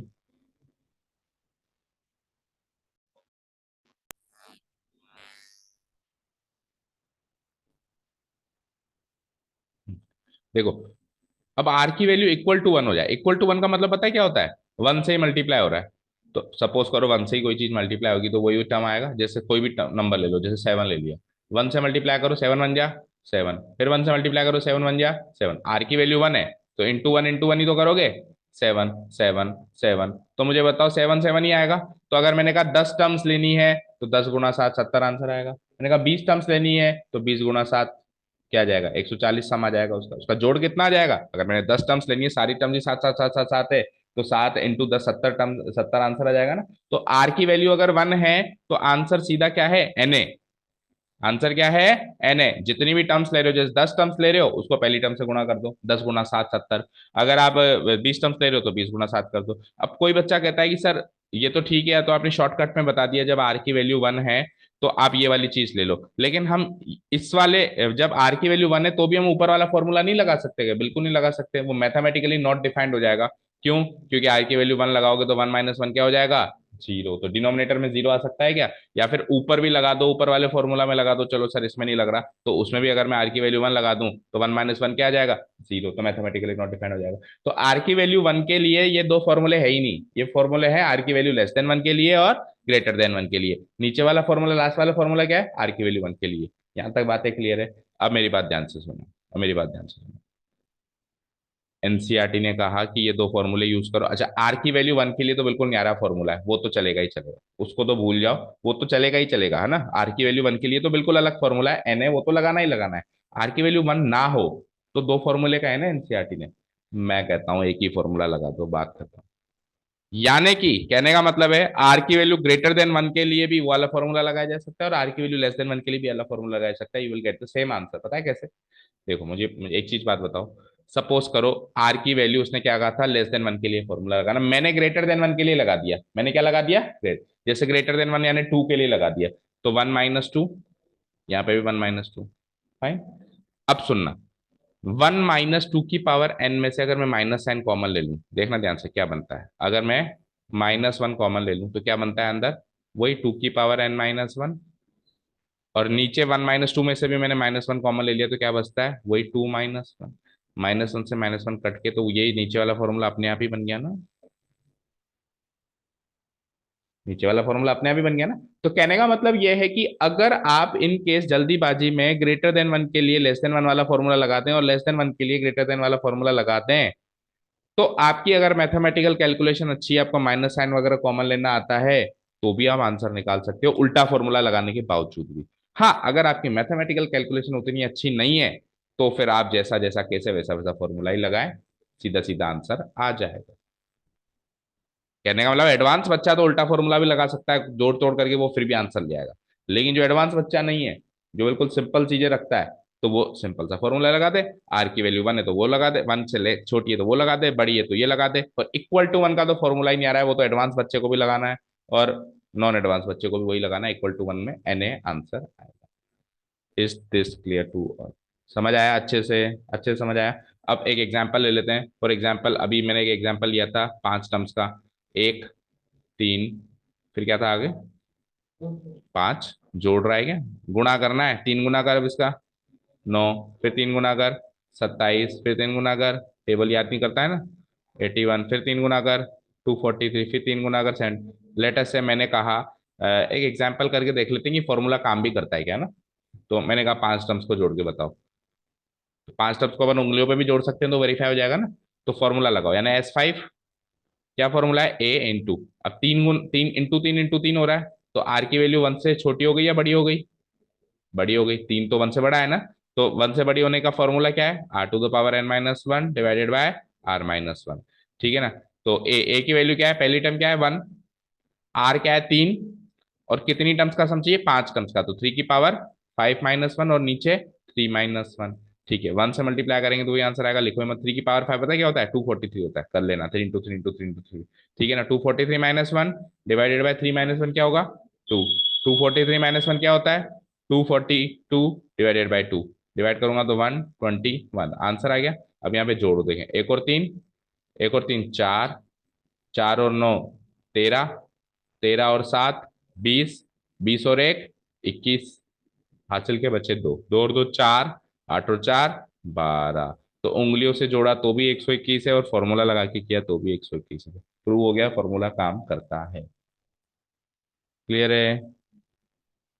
आया समझ में? अच्छा, उल्टा लगा देता, वो भी लिख लो जल लगे याद। कि एडवांस बच्चे ने तो उल्टा लगा दिया, ये फॉर्मूले की जगह उसने ये वाला फॉर्मूला लगा दिया। A इंटू 1 - R⁴ वैसे ज्यादा जो फेमस फॉर्मूला है ना, वो ये वाला है, 1 - R वाला है बजाय की। एडवांस बच्चे फिर इस फॉर्मूले को तो भूल ही जाते हैं एक टाइम के बाद, इसी फॉर्मूले को लगाते हैं क्योंकि देख लिया ना सेम ही आंसर आ रहा है। तो ये ज्यादा फेमस फॉर्मूला है, सेकंड वाला है ना, फर्स्ट वाला सॉरी, 1 - R। तो देखो ए की वैल्यू वही 1, 1 - R की वैल्यू वही 3 की पावर 5, और यहाँ पे 1 - 3। तो 1 से तो मल्टीप्लाई करके वही आएगा, तो 1 - 243 डिवाइडेड बाय -2। तो 1 माइनस 243 क्या आया, माइनस का 242। तो देखो आप वहां पे आ रहा था 242/2, तो यहाँ पे दोनों जगह माइनस आ गया, तो अल्टीमेटली आंसर तो ये आया ना 121, माइनस से माइनस कट गया ना। तो उधर उल्टा फॉर्मूला लगा देंगे तो न्यूमरेटर में नेगेटिव आ जाएगा, तो डिनोमिनेटर में भी तो आएगा भाई, कट जाएगा ना। ऐसा थोड़ा नहीं कि केवल न्यूमरेटर में आके रह गया, डिनोमिनेटर में नहीं है, डिनोमिनेटर में भी नेगेटिव आ रहा है। तो कुल मिला के आप दोनों फॉर्मूले लगा सकते हो, you will get the same sum का आंसर। Is this clear? आपकी केमिस्ट्री क्लास है क्या अभी? सर के पास जाते हो क्या? तो फिर चल रही है ना? हाँ, नहीं जाना? ओके। ओके, चलो। तो सम वाला काम खत्म हुआ हमारा यहाँ पे, इसमें इनको ब्रैकेट्स में लगा देना। अभी अपन टाइम वेस्ट नहीं करते, आगे चलते हैं। इनको ब्रैकेट्स लगा देना, ऐसे ब्रैकेट ब्रैकेट ब्रैकेट, फॉर्मूला बनने के लिए ना, ठीक है। अब जब आपकी जीपी का ये सारा काम खत्म हो गया है, तो फिर वहां पे एक चीज और आई थी, जिसको अपन ने कहा था, उधर तो कहा था अपन ने अर्थमेटिक मीन, इधर क्या कहेंगे अपन, ज्योमेट्रिक मीन। फिर एग्जाम्पल्स नहीं, आप अपने आप देखेंगे, अपन सीधे एक्सरसाइज पे चलेंगे। चलते हैं उसके बाद सीधे ज्योमेट्रिक मीन पे। नहीं, एक्सरसाइज नहीं स्टार्ट करेंगे, इंट्रोडक्शन खत्म करते हैं ना, बस ज्योमेट्रिक मीन ही तो बचा। और क्या बचा? Geometric mean. उधर भी आया था अर्थमेटिक मीन, और इधर आया था ज्योमेट्रिक मीन। तो पहले जनरल बता देते हैं कि व्हाट इज ज्योमेट्रिक मीन। देखो, दो नंबरों के बीच में, जैसे 1 है और लेट अस से 5 है, एक ऐसा नंबर फिट करो, एक ऐसा नंबर फिट करो ताकि ये तीन नंबर्स एपी में आ जाए, ताकि ये तीन नंबर्स किस में आ जाए, एपी में। तो आपने फिट कर दिया 3, तो 135 एपी में आ गया। तो ऐसे केसेस में ये जो नंबर आपने फिट किया है, इसको कहते हैं arithmetic mean of these two numbers, arithmetic mean of 1 and 5। अब ये तो हुआ अर्थमेटिक मीन का काम। अब दूसरा क्वेश्चन सुनना, मैंने कहा दो नंबर्स में ऐसा नंबर फिट करो, दो नंबर्स में हम्म, ऐसा नंबर फिट करो ताकि ये तीन जीपी में आ जाए। पहले मैं क्या कह रहा था, पहले इस दो नंबर्स के बीच में ऐसा नंबर फिट करो ताकि ये तीन नंबर्स किस में आ जाए, एपी में आ जाए। अभी मैं क्या कह रहा हूँ, दो नंबर्स के बीच में ऐसा नंबर फिट करो ताकि ये तीन नंबर्स जीपी में आ जाए। सोचो, ऐसे दिमाग लगा के सोचो। 4, वेरी गुड। देखो, अगर मैं बीच में 4 फिट कर दूं, अगर मैं बीच में 4 फिट कर दूं, तो देखो 1 into 4 और इंटू 4, तो ये तीनों नंबर जीपी में आ गए ना। देखो वहां पे तो क्या रहा था, +3 +2 और +2, वहां पे तो प्लस प्लस करने से आ रहा है, यहाँ पे इंटू इंटू करने से है। तो दो नंबर के बीच में आपने एक ऐसा नंबर फिट किया ताकि ये तीनों नंबर जीपी में आ जाए। तो ऐसे केसेस में ये जो आपने नंबर फिट किया है ना, इसको कहते हैं geometric mean of these two numbers, of these two numbers. Concept समझ में आया ज्योमेट्रिक मीन का? भाई दो नंबर के बीच में एक ऐसा नंबर फिट कर दें ताकि वो एपी में आ जाए, तो वो फिट किया हुआ नंबर अर्थमेटिक मीन कहलाता है। तो दो नंबर के बीच में एक ऐसा नंबर फिट कर दें ताकि वो तीनों नंबर जीपी में आ जाए, तो वो फिट किया हुआ नंबर ज्योमेट्रिक मीन कहलाता है। ये तो हो गई जनरल देसी डेफिनेशन। अब कोई कहे कि सर ये तो छोटे नंबर थे, एक और 16 तो जैसे आयुषी ने कैलकुलेट कर लिया उंगलियों भाई, या आप भी कर सकते हो, थोड़ा ध्यान दो तो, है ना। अब सपोज करो बड़ा नंबर आ जाए, तो ना आयुषी कर सकती ना आप कर सकते, फिर उस जगह क्या करें? तो एक फॉर्मूला तो होना चाहिए ना। तो वहां पे फॉर्मूला था, याद करो, वहां पे भी फॉर्मूला था हमारे पास, याद करो। फॉर्मूला था a+b/2, याद है? अब a+b करो, a है 1, b है 5, 1 + 5/2 यानी 6/2, 3, वही आंसर आया, बीच वाला 3। अब यहाँ पर भी एक फॉर्मूला है, ध्यान से देखना, यहाँ ध्यान से देखना, यहाँ पर भी एक फॉर्मूला है हमारे पास। अब वो फॉर्मूला पहले बनाना सीख लो। देखो, अगर ये तीन नंबर, लेट अस से, मेरे को नहीं पता कि ये नंबर क्या है, लेट अस से कि मेरे को नहीं पता कि ये नंबर 4 है, ये तो आपने ऐसे बता दिया, मुझे नहीं पता ये नंबर क्या है। लेट अस से इस नंबर को मैं एक्स मान लेता हूँ, मुझे नहीं पता नंबर क्या है। तो अगर ये तीन नंबर जीपी में है, तो एक्स का 1 से रेशियो और 16 का एक्स से रेशियो बराबर होगा, कॉमन रेशियो तो बराबर होगा। अगर ये तीन नंबर जीपी में है, तो एक्स का 1 से रेशियो x/1 और 16 का एक्स से रेशियो 16/x। भाई अगली टर्म का पिछली टर्म से रेशियो बराबर होता है ना जीपी में, तो ये रेशियो बराबर होगा। तो क्या हो जाएगा, x × x² की वैल्यू 1 × 16, तो x की वैल्यू √1 × 16। तो क्या फॉर्मूला बना, पहले और तीसरे नंबर को इंटू करके रूट करना है। तो फॉर्मूला क्या बना, इस एग्जाम्पल से देख सकते हो, तो फॉर्मूला इज √(ab). यहाँ पे ए तो पहला नंबर और बी दूसरा नंबर, तो ए है 1, बी है 16, 16 × 1 16, 16 का रूट क्या हो जाएगा 4 हो जाएगा, तो 4 यहाँ पे बीच में नंबर आ गया। तो ज्योमेट्रिक मीन का फॉर्मूला पता चल गया। क्या करना है, हमको दो नंबर्स के बीच में ऐसा नंबर फिट करना है ताकि जीपी में आ जाए, तो हम दोनों नंबर्स का गुणा कर देंगे, वहां जोड़ते थे या गुणा करेंगे, जोड़ के आधा करते थे या गुणा करके पावर रूट लगाएंगे, गुणा करके क्या लगा देंगे रूट लगा देंगे। ठीक है, टॉपिक डालो ज्योमेट्रिक मीन। ये तो हो गई देसी डेफिनेशन, अब थोड़ा लिख लेते हैं।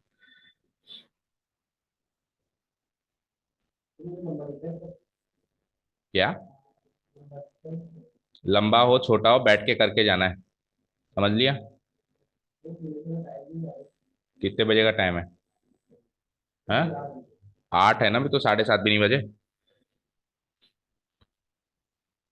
ज्योमेट्रिक मीन जिसको अपन शॉर्ट में करते हैं जीएम।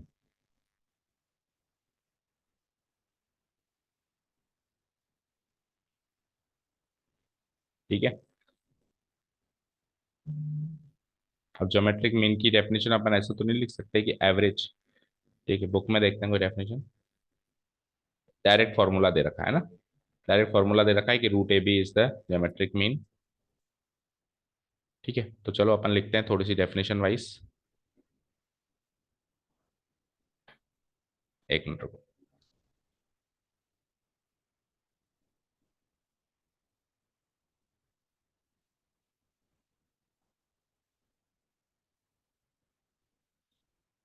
हम्म, यहाँ से कॉपी पेस्ट करते हैं।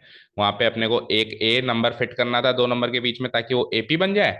यहाँ पे अपने को एक एक नंबर फिट करना है जाकि वो क्या बन जाए, एक जीपी बन जाए। ओके ना, तो ये डेफिनेशन से अपन चेंजेस करके कॉपी पेस्ट करके जियोमेट्रिक मीन की डेफिनेशन बना सकते हैं। नीचे तक ही ले लो।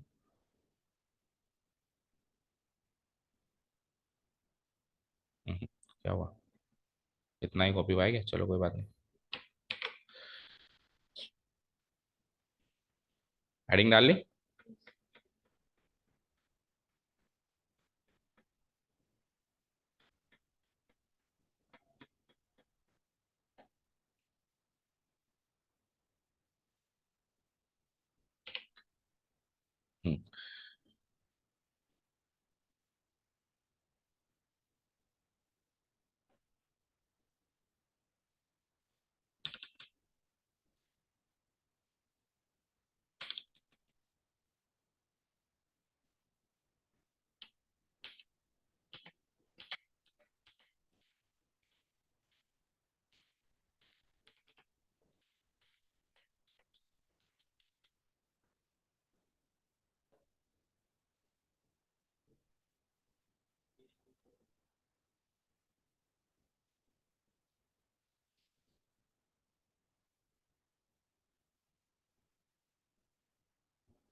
हम्म लिखना स्टार्ट करो।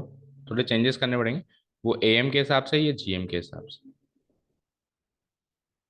ठीक है, तो suppose we are given to fill a number. अब वहां पे ए लिखते थे क्योंकि वो अर्थमेटिक मीन होता था, यहाँ पे क्या लिखेंगे उस नंबर का नाम G. Yes very good, a number G. हमको एक जी नाम का नंबर फिट करना है between two numbers A and B such that these three numbers form a GP. मान लो हमको इसको जीपी बनाने के लिए एक नंबर फिट करना है, numbers form a GP, form a GP. ठीक है ना, दैट इज ए। और बीच में अब आपको क्या करना है, जी फिट करना है, ए नहीं फिट करना। और फॉर्म भी क्या करेगा, वो एक जीपी करेगा, फॉर्म से जीपी। तो अब अगर ये जीपी फॉर्म करेगा तो कॉमन रेशियो बराबर होगा ए से इस जी वाले नंबर का और जी से इस बी वाले नंबर का, कॉमन रेशियो बराबर होगा। तो कुछ इनटू आर करके ये आया होगा और फिर ये भी इनटू आर करके आया होगा। मानते हो इस बात को? तो ओके, तो आर कैसे निकालते हो आप, कॉमन रेशियो कैसे निकालते हो? कॉमन रेशियो निकालने के लिए हम क्या करते हैं, लेट अस से अगर मुझे आर चाहिए तो मैं क्या करता हूँ, पिच इसको इससे डिवाइड कराता हूँ, यानी जी को किससे डिवाइड कराऊंगा, ए से डिवाइड कराऊंगा। हर एक टर्म को पिछली टर्म से डिवाइड कराते हैं, उसमें हर एक टर्म से पिछली टर्म को सब्ट्रैक्ट करते थे, इसमें डिवाइड कराते हैं। अब तीसरी टर्म को भी दूसरी टर्म से डिवाइड करा सकता हूँ, that means b divided by g भी कर सकता हूं। तो यहां से जो इक्वेशन बनी वो क्या बनी, जी इंटू जी, जी स्क्वायर, और इधर क्या बनी, ए इंटू बी। जी इंटू जी यानी कि जी स्क्वायर की वैल्यू क्या हो गई, ए इंटू बी। समझ आया, जी स्क्वायर की वैल्यू क्या हो गई, ए इंटू बी। तो जी की वैल्यू क्या हो जाएगी, root of A into B, या शॉर्ट में लिख सकते हैं अपन root A B, root A B, G equal to root A B. This is actually the geometric mean of, which is the geometric mean of GP. Yeah, these two numbers, and of these two numbers, which is the geometric mean of these two numbers A and B. These two numbers A and B.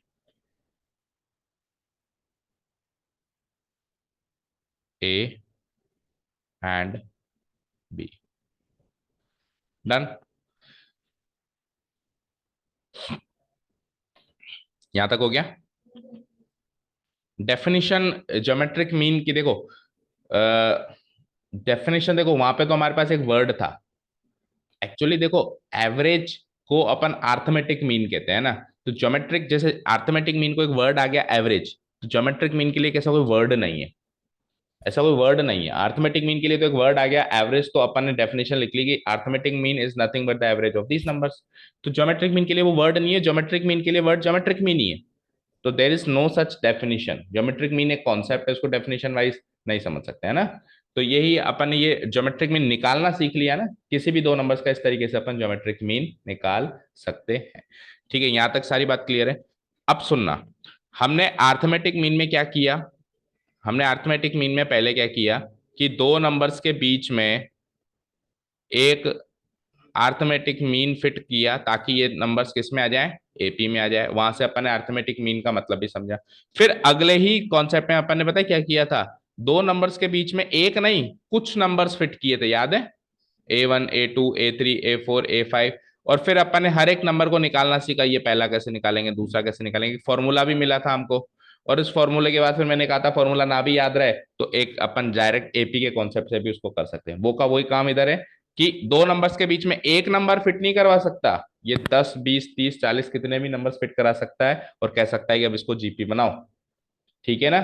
तो उसके लिए जैसे वहां पे एक formula था, यहाँ पे भी एक फॉर्मूला है, लेकिन अगेन जैसे मैंने वहां कहा था कि फॉर्मूले पे मत जाओ, एपी के कॉन्सेप्ट से सोल्व करो, मैं अगेन यहाँ पे क्या कहूंगा, फॉर्मूले पे मत जाओ, जीपी के कॉन्सेप्ट से सोल्व करो, वैसे ही सोल्व हो जाने वो, वैसे ही सोल्व हो जाने। तो लेट अस सी, एनसीईआरटी ने फॉर्मूला दिया है क्या, आई के एस एनसीईआरटी ने भी इस बार तो कोई फॉर्मूला नहीं दिया है, उन्होंने भी कहा है जीपी के कॉन्सेप्ट से सोल्व करो, देखते हैं। नहीं दिया तो है, दिया तो है भाई। ठीक है ना, यही फॉर्मूला है। हाँ रुक तो जाओ, और उसके बाद फिर क्या है, फिर तो एग्जाम्पल्स। तो ये लास्ट कॉन्सेप्ट और है, इसको भी देख लो। तो फॉर्मूला देखो, एनसीईआरटी ने दिया है तो हम लिख लेते हैं एक बार, but again I will say कि आप तो उसी के कॉन्सेप्ट से उसको सॉल्व कर देना। ठीक है ना। Now if we are given to fill N numbers, तो सेम टू सेम सेलेक्ट कर लेते हैं यहाँ से कि अब अपने को एक नंबर नहीं फिट करना, अब अपने को कुछ एक नंबर्स फिट करने हैं, एन नंबर्स फिट करने हैं, तो क्या करेंगे, है ना।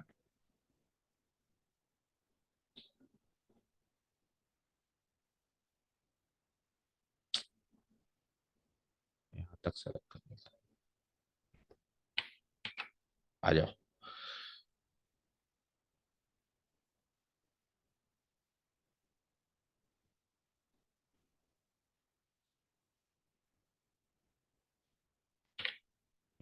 Now if we are given, if we are given to fill, now if we are given to fill n numbers between a and b such that they form a gp, लिखो। अब अपने को एक नहीं n नंबर्स फिल करने हैं ताकि ये क्या बन जाए, क्या बन जाए, एक जीपी बन जाए।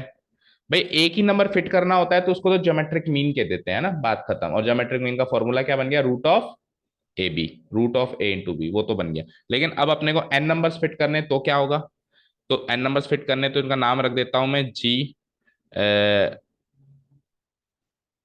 ए, और फिर G1, पहला नंबर फिट किया G1, दूसरा नंबर G2, क्योंकि ज्योमेट्रिक मीन फिट कर रहे हैं एक्चुअली अपन बीच में, है ना। और ऐसे करते करते GN, ऐसे नंबर्स अपने को फिट करने हैं ताकि ये क्या बन जाए, एपी बन जाए। सेम टू सेम जैसे पहले देखा था कि अगर आप एन नंबर्स फिट करोगे तो टोटल नंबर्स कितने हो गए, एन नंबर्स तो बीच में फिट कर रहे हो, एक पहला और आखिरी भी तो है, तो कितने टर्म्स हो गए, n+2। तो अपन ने पिछली बार क्या किया था, आखिरी टर्म को एन से कंपेयर करके फॉर्मूला निकाला था, अभी भी अपन वही करेंगे। आखिरी टर्म क्या है, बी, आखिरी टर्म क्या है, बी, तो बी से कंपेयर करेंगे तो an+2 क्या हो जाएगा, बी हो जाएगा। टोटल नंबर ऑफ टर्म्स तो n+2 हो जाएगा, और आखिरी टर्म जो है ये बी, इसकी पोजीशन क्या हो जाएगी, ये कौन सी टर्म है, ये n+2th टर्म है। कौन सी टर्म है ये, n+2th। भाई पहली टर्म ये, n टर्म्स बीच में आ गई, और फिर आखिरी टर्म तो n+2th टर्म ये। ठीक है, तो बाय फॉर्मूला इसको हम एक्सपेंड करेंगे, बताओ, यहां से चेंजेस कर दो, बोलो। an+2 का फॉर्मूला बोलो, nth टर्म निकालनी बताई ना अभी मैंने आपको जीपी के हिसाब से, बोलो क्या, ना nth term, nth term, an+2th term कैसे निकालोगे जीपी में, किसी भी जेपी की an+2th टर्म कैसे निकालोगे, फॉर्मूला क्या है, ar⁻n−1, ये फॉर्मूला है ना। तो a तो आएगा ही आएगा, पहली टर्म यहाँ पे भी a है, ठीक है ना। r क्या है, कॉमन रेशियो क्या आ रहा है, बताओ, कॉमन रेशियो क्या आ रहा है, कॉमन रेशियो वही r, कॉमन रेशियो वही r, और n-1 करूंगा ना, तो n-1 करूंगा तो यहाँ पे तो n+2 है, तो n+2-1 करना पड़ेगा, तो क्या हो जाएगा n+2-1, n, n+2-1 n+1 हो जाएगा, yes, ar(n+1) equal to B हो गया, इक्वल टू क्या हो गया, बी हो गया। तो यहां से मुझे एक चीज बताओ, ए को उधर भेज दें तो r⁻n+1 क्या हो गया, b डिवाइडेड बाय ए हो गया, ठीक है ना। तो r की वैल्यू क्या हो गई, r की वैल्यू हो गई b डिवाइडेड बाय ए, तो रहेगा ही रहेगा, b डिवाइडेड बाय ए तो रहेगा ही रहेगा, और इसकी पावर क्या हो जाएगी, n+1, जब पावर उधर जाएगी तो ये हो जाएगी 1 डिवाइडेड बाय n+1, रेसिप्रोकल हो जाती है पावर, ठीक है। तो ये फॉर्मूला दे दिया है उन्होंने, ये फॉर्मूला दे दिया है, तो बताओ अब पहली टर्म कैसे निकालोगे, g1 पहली टर्म कैसे निकालोगे, g1 इक्वल टू, अब g1 जो है पहली टर्म जो है उस जीपी की दूसरी टर्म है ना, तो g1 equal to a2, a2 निकालने का तरीका होता है ए आर, जीपी के केस में क्या तरीका होता है, a into R, A into R, तो ए तो ए ही रहेगा, और आर ऊपर से कॉपी पेस्ट करो, क्या आएगा, B by A divided by 1/n+1, ये हो गई पहली टर्म निकालने का फॉर्मूला। दूसरी, a2 की जगह g2, then g3, g2 and then g3, तो जो दूसरी टर्म है, जो दूसरा नंबर है, वो उस जीपी का तीसरा टर्म है, क्योंकि एक नंबर तो पहले ही रखा हुआ है ना, बीच में फिट कर रहे हो, तो मैं कहने के लिए तो दूसरा नंबर रख रहा हूं, लेकिन पूरी जीपी में देखे तो वो जीपी में तीसरा टर्म है, तो तीसरे टर्म को अपन क्या लिखते हैं, a3, और a3 का फॉर्मूला कैसे लगाते हैं अपन जीपी में, ar², ठीक है ना। सिमिलरली जो तीसरी है वो चौथी टर्म है, तो इसका फॉर्मूला क्या लगेगा, ar³ ओके। अब आर की वैल्यू है ही आपके पास ऊपर, बस फॉर्मूला लगाया जाओ, आर की वैल्यू है ही ना, तो ए तो एज इट इज, ए तो एज इट इज, और आर जो है बी बाई ए की पावर 1, की पावर 1/n+1, लेकिन स्क्वायर हो गया, तो स्क्वायर हो गया तो 2/n+1 हो जाएगा, समझ आ रहा है, और यहाँ पे 3/n+1 हो जाएगा, हो जाएगा, 3/n+1 हो जाएगा। तो ऐसे कहां तक कोई सी भी निकाल सकते हो आप, तो बताओ, ऐसे करते करते करते करते करते मैं gn तक आ गया, यानी वो nth नंबर, जैसे सपोज करो मुझे 8 नंबर फिट करने, तो 8वां नंबर यानी आखिरी नंबर क्या होगा जो उसके अंदर फिट होगा, वो जो आखिरी नंबर होगा वो एक्चुअली एक्चुअली n+1th टर्म होगी, होगी, जिसका फॉर्मूला क्या बनेगा, ar⁻n, ठीक है ना। कैसे देखो, जब 2 था तो 2 ही आ रहा था, जब 3 था तो 3 आ रहा था, तो जब n होगा तो n ही आएगा, 3 लिख दी गलती से मैंने, ar⁻n है ना, n होगा तो n ही आएगा, इसका फॉर्मूला क्या बन जाएगा, a इंटू बी बाई ए की पावर, देखो अब यहाँ देखो, यहाँ 3 था तो 3 आ रहा था, 2 था तो 2 आ रहा था, तो n था तो n आ जाएगा, a इंटू बी की पावर, बी बाई ए की power n into n+1। Again I am saying कि भूल जाओ ये फॉर्मूला, अपन तो करेंगे कॉन्सेप्ट से, ठीक है ना। एक क्वेश्चन आएगा तो उसको मैं इस फॉर्मूले से भी करवा दूंगा, बट आप खुद कहोगे सर फॉर्मूले से बढ़िया तो जीपी के कॉन्सेप्ट से इसको सॉल्व कर सकते हैं अपन, है ना। भाई कुछ 10 नंबर्स फिट कर दो ताकि ये जीपी में आ जाए, तो use the concept of GP and you can easily solve the question. यहां तक क्लियर है? सबको क्लियर है? अब बताओ, जाना है आपको? तो आपको जाना है तो आप जाओ, फिर वीडियो से कवर करना। एक दो, एक मिनट देखने दो क्या बाकी। ओके तो ये फॉर्मूला आप देखो बुक से भी रेफर कर सकते हो। देखो मैंने बुक में एक बार भी फॉर्मूला नहीं देखा, हमने खुद ने फॉर्मूला बनाया, यही बना, पहले नंबर का ही बना, दूसरे नंबर का ही बना, तीसरे नंबर का ही बना, और ऐसे nth नंबर का ही बन गया, है ना। अगेन मैं तो कहूंगा मत यूज करो ये फॉर्मूले वॉर्मूले, हम सीधे कॉन्सेप्ट से करेंगे। तो इसके बाद एक कॉन्सेप्ट आता है, आप देखो मैंने आपको पहले भी कहा था स्टार्टिंग में कि एक बार अर्थमेटिक मीन हमने पहले सीख लिया, ज्योमेट्रिक मीन अभी सीख लिया, तो एक बार दोनों चीजें सीख जाएंगे तो दोनों के बीच में कुछ ना कुछ रिलेशन जरूर आएगा। तो next topic is relationship between A M and G M. Relationship between A M and G M topic डालो। ये नया टॉपिक है बिल्कुल, ये अपन ने एपी के टाइम का कभी भी सीखा ही नहीं, एक बार भी, है ना। इसलिए नहीं सीखा क्योंकि उस टाइम पता ही नहीं था जीएम क्या होता है ना। रिलेशनशिप, हाँ, गुड मॉर्निंग होता है। रिलेशनशिप बिटवीन बोथ मतलब होते हैं जीएम के। पॉलिटिक्स में जाओगे तो जीएम का मतलब होता है गृह मंत्री, और जब कोई कंपनी में काम करोगे तो जीएम का मतलब होगा जनरल मैनेजर, सबसे बड़ा जो हेड होता है।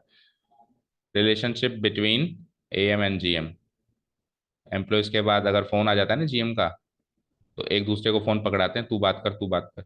जीएम ऐसी चीज होती है कंपनीज में। Relationship between am and GM. Okay चलें। कह रहा है कि दो नंबर्स हैं, देखो एक चीज समझो, एएम और जीएम तो दो नंबर्स का ही होगा।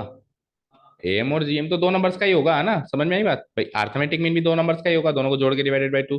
ज्योमेट्रिक मीन भी दो ही नंबर्स का होगा, दोनों को गुणा करके स्क्वायर रूट कर दो, है ना। तो अगर दो नंबर्स ए और बी हैं, स्मॉल ए और स्मॉल बी, उनका मुझे एएम भी पता है, उनका मुझे जीएम भी पता है, तो वो जो एएम का जो आंसर आ रहा है और जो जीएम का जो आंसर आ रहा है, उन दोनों के बीच में एक रिलेशनशिप होता है, वो रिलेशनशिप अपने को यहाँ पे सीखना है। समझ आया?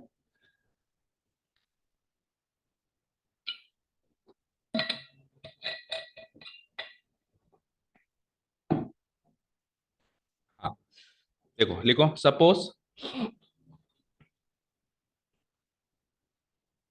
Suppose we are given two numbers a and b. We are given two numbers.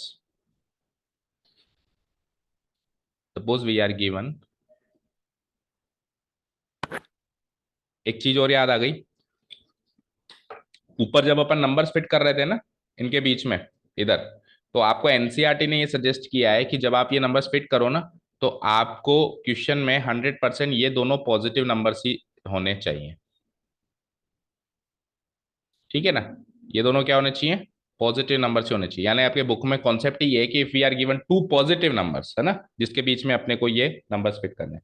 But मैं आपको ये कहूंगा कि किसी किसी केस में नेगेटिव से भी आंसर, मतलब किसी किसी केस, मतलब वो कह रहे हैं कि अगर पॉजिटिव नंबर्स नहीं हुए, मान लो नेगेटिव नंबर्स हो गए बीच में, तो ये जीपी नहीं बनेगी और ये जीपी इनवैलिड बनेगी, मैथमेटिकली इनवैलिड बन जाएगी वो, है ना, ऐसा वो कह रहे हैं। लेकिन मैं ये कह रहा हूं कि कभी कभी ऐसा भी हो जाता है कि नेगेटिव नंबर्स में भी वैलिड जीपी बन जाती है। जब अपन एग्जांपल्स करेंगे तो इस चीज को डिस्कस करेंगे।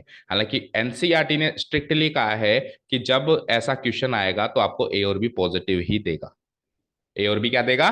पॉजिटिव ही देगा, नेगेटिव ऐसे नहीं देगा कि एक नेगेटिव एक पॉजिटिव, या ऐसे नहीं देगा दोनों नेगेटिव, दोनों 100% क्या देगा? पॉजिटिव ही देगा, ऐसा एनसीईआरटी ने कहा है।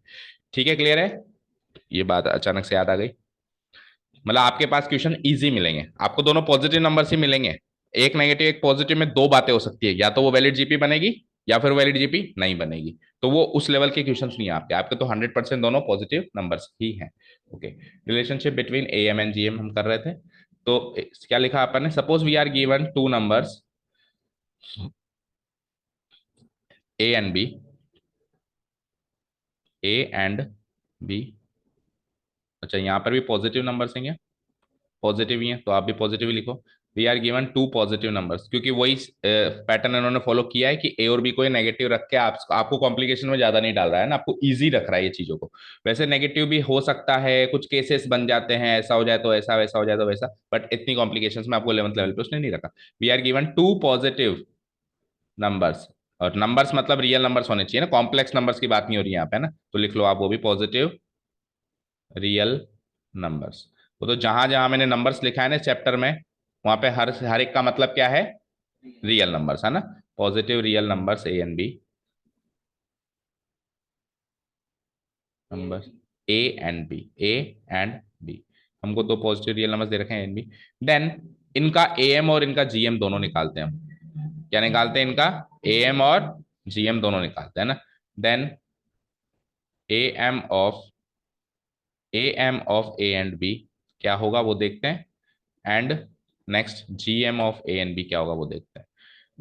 तो tell me A M of a and b क्या होगा, a plus b divided by 2, formula आता है ना आपको। और G M of a and b क्या होगा वो बोलो, रूट ऑफ ए बी, और ए एंड बी मैं यही मल्टीप्लाई कर लूँ, G M of a and b, इन दोनों नंबर्स का ज्योमेट्रिक मीन हो जाएगा root A B.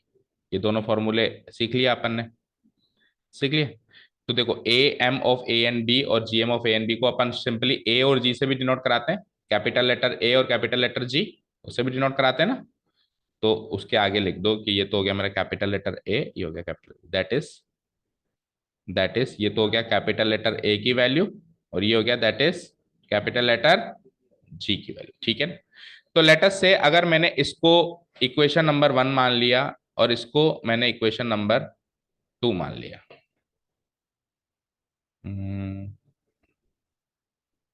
Okay, let's say मैंने इसको इक्वेशन नंबर 1 मान लिया और मैंने इसको इक्वेशन नंबर 2 मान लिया। कुछ ऑब्जर्वेशन कर रहे हैं कि इन दोनों में क्या रिलेशन है, ए एम और जी एम, यानी ए और जी में क्या रिलेशन है, इस चीज का अपन कुछ ऑब्जर्वेशन कर रहे हैं लेटस से। तो मैंने क्या करा, ऑब्जर्वेशन करने के पर्पज से इसको तो मान लिया इक्वेशन नंबर 1 और इसको मान लिया मैंने इक्वेशन नंबर 2। अब आप इक्वेशन 1 में से इक्वेशन 2 एक बार माइनस करो। क्या कहा मैंने, इक्वेशन 1 में से इक्वेशन नंबर 2 क्या कर दो, माइनस कर दो, करो। सब्ट्रैक्टिंग इक्वेशन 2 फ्रॉम इक्वेशन 1, करो एक बार, माइनस करना आता है ना इक्वेशंस को। Now subtracting equation 2 from equation 1, we get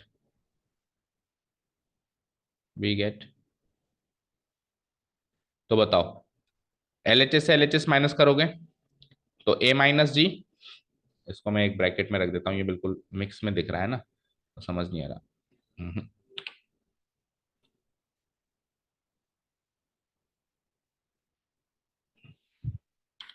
equations आपकी यहां से यहां तक है ना, केवल यहां से लेके यहां तक इक्वेशन है ना। तो एलएचएस क्या है इसका, ए, और इसका एलएचएस क्या है, जी। तो ए माइनस जी, ए माइनस जी करोगे यहाँ पे बताओ, और वहां क्या करोगे, आरएचएस से आरएचएस माइनस करो जरा। तो a plus b by 2 minus root of A b, यही करोगे, ठीक है। अब मुझे बताओ, इधर 2 एलसीएम ले लें लेटस से, तो 2 एलसीएम ले लेता हूं मैं, तो क्या हो जाएगा, a plus b, a plus b minus 2 root A B,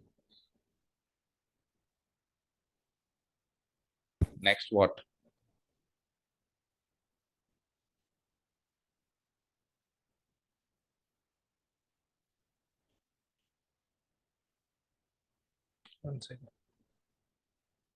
अब देखो ए को क्या लिख सकते हैं अपन, रूट ए का स्क्वायर लिख सकते हैं।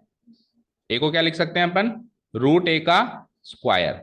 और बी को क्या लिख सकते हैं अपन, रूट बी का स्क्वायर लिख सकते हैं। और 2 रूट ए बी को पता है क्या लिख सकता हूं, 2 रूट और whole root of A b को लिख सकता हूं 2 रूट ए रूट बी लिख सकता हूं, डिवाइडेड बाय 2, तो नीचे है ही सही, कोई दिक्कत। अब ये a square plus b square minus 2 a b दिखाई दे रहा है आपको, and what is a square plus b square minus 2 a b, a minus b का whole square. So I can write it as root a minus root b का whole square लिख सकता हूं मैं इसको, root a minus root b का whole square divided by 2। अब हम जानते हैं कि किसी भी नंबर के स्क्वायर की वैल्यू, किसी भी नंबर के स्क्वायर की वैल्यू हमेशा पॉजिटिव होती है, या तो जीरो भी हो सकती है, पर जीरो तो पता है कब होगी, जब ये दोनों नंबर ही बराबर हैं।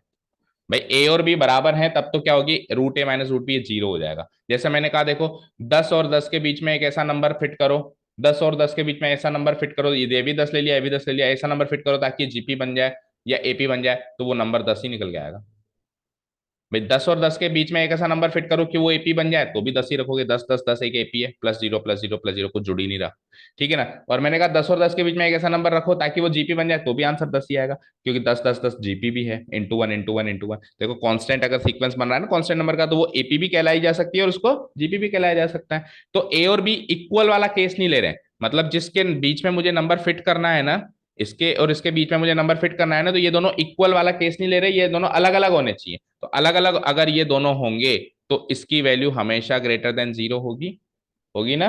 तो देखो root of a minus b का होल स्क्वायर डिवाइडेड बाई 2 आ गया, जो कि हमेशा ग्रेटर देन और इक्वल टू जीरो आएगा ही आएगा, आएगा ही ना, क्योंकि किसी भी नंबर का स्क्वायर कभी भी नेगेटिव नहीं हो सकता। तो ये किसकी वैल्यू थी बेटा, ये वैल्यू थी ए माइनस जी की।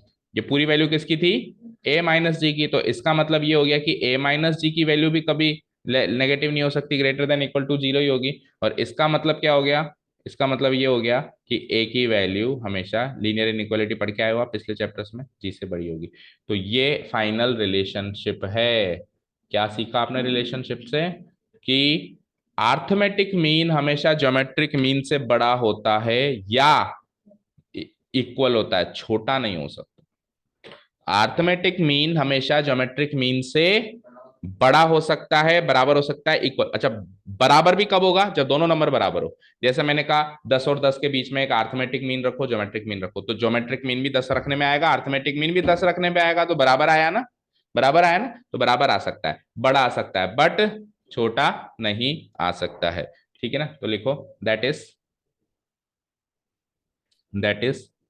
द आर्थमेटिक मीन, रिलेशनशिप को आप बिल्कुल लिख रहे हैं स्टेटमेंट फॉर्म में, द आर्थमेटिक मीन जिसको अपन एम भी कहते हैं, इज ऑलवेज ग्रेटर देन और equal to, is always greater than और equal to the geometric mean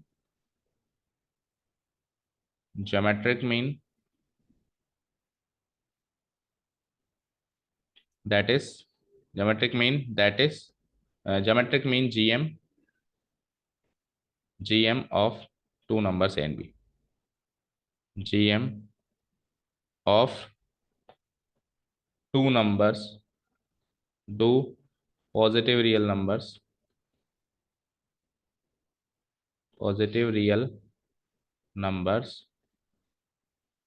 a and b। ये फाइनल रिलेशनशिप मिल गया आपको। और इसमें से भी स्पेसिफिक केस कि बराबर कब होगा, जब ए और बी बराबर है। ठीक है ना। एंड पर्टिकुलरली बात करें, particularly A M equal to G M तब होता है when a equal to b होता है। ठीक है। जब वो दोनों नंबर ही बराबर हो जाए तब ये बराबर, क्योंकि बराबर भी हो सकता है ना, बराबर या बड़ा हो सकता है। तो बराबर कब होगा, जब दोनों नंबर ही बराबर ले लो। और दोनों नंबर जब भी आप अलग अलग लोगे, तो फिर वो ए एम बड़ा आएगा और जी एम छोटा आएगा। ठीक है ना। तो अब मुझे बताना शिवम, अगर मैंने,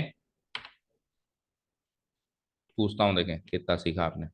लेट अस से, सपोज करो मैंने पहला नंबर ले लिया, मतलब जो ये ए है ना, वो ले लिया मैंने 7, और बी ले लिया मैंने, ए ले लिया मैंने 7 और बी ले लिया मैंने 5। तो बताओ ए एम बड़ा आएगा या जी एम बड़ा आएगा या दोनों बराबर आएंगे। ए एम बड़ा आएगा, ए एम कभी छोटा तो होता ही नहीं है, ए एम क्या आएगा, बड़ा आएगा। अच्छा, अगर मैंने दोनों 7 7 ले लिए, अब दोनों बराबर आएंगे या छोटे बड़े आएंगे, अब ए एम जी एम दोनों बराबर आएगा। अच्छा, उल्टा ले लूं तो, लेट अस से अगर इसको 5 ले लूं और इसको 7 ले लूं, तो अब ए एम बड़ा आएगा, जी एम बड़ा आएगा या बराबर आएंगे, ए एम ही बड़ा आएगा। यस, है ना। पहला नंबर छोटा या बड़ा लेने से फर्क नहीं पड़ेगा, दो केस है बस, केस दो है। पहला केस है दो नंबर सेम, दूसरा केस है दो नंबर अलग। सेम अलग, सेम आ जाए तो दोनों सेम, और अलग आ जाए। अब अलग में ये छोटा ये बड़ा या ये छोटा बड़ा मायने नहीं रखता है, क्योंकि अब मैं ए प्लस बी करूंगा तो 5 और 7 जुड़ेंगे, और वापस करूंगा तो भी 7 और 5 जुड़ेंगे, उधर गुणा करूंगा तो 5 × 7 होगा या 7 × 5 होगा। कुल मिला के दोनों नंबर जब अलग अलग हैं, फिर चाहे कोई भी छोटा हो कोई भी बड़ा हो, ए एम हमेशा बड़ा आएगा किससे, जीएम से, और दोनों नंबर सेम लेने से ए एम बराबर आएगा जीएम से। ये रिलेशनशिप आपके तो, अगर आपको ये रिलेशनशिप पता है तो आपके जो टिक द करेक्ट ऑप्शंस को यूं ही सॉल्व हो जाएंगे। ये लॉजिक माइंड में पता है कि ए एम हमेशा बड़ा होता है जीएम से। ठीक है, समझ आया अच्छे से। अब टॉपिक तो बाकी अभी भी, tell me. Okay, next topic डालो, नेक्स्ट टॉपिक डालो।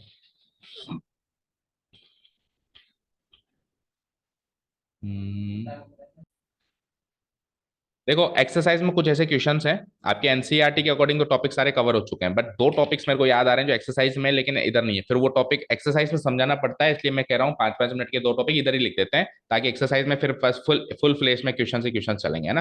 पहला टॉपिक ये है इस एएमजीएम से कनेक्टेड है, और दूसरा टॉपिक फिर एंटायरली डिफरेंट है, सिलेक्शन ऑफ टर्म्स। पता सीखा था ना अपन ने एपी में सिलेक्शन ऑफ टर्म्स, तो इधर सिलेक्शन ऑफ टर्म्स जीपी में चलेगा, वो 5 मिनट का आखिरी टॉपिक। इससे पहले एएमजीएम का एक क्वेश्चन और एक टॉपिक और देखो। आपको क्वेश्चन क्या आएगा, आपको दो नंबर दे दिए तो एएमजीएम निकालना तो आपको आता है, लेकिन उल्टा क्वेश्चन, एएमजीएम दे दिया, एएमजीएम दे दिया, अब वो दो नंबर्स कैसे निकालोगे, यानी कि आपको पता लगाना है वो कौन से दो नंबर्स हैं जिनका एएम ये है और जिनका जीएम ये है। तो टॉपिक नेम लिखो, how to find the two numbers, how to find the two numbers a and b, how to find the two numbers a and b when their am and gm, when their am जिसको short में अपन ए से denote करा देंगे capital A, and GM जिसको अपन short में capital G से denote करा देंगे, आर गिवन। टॉपिक क्लियर हुआ?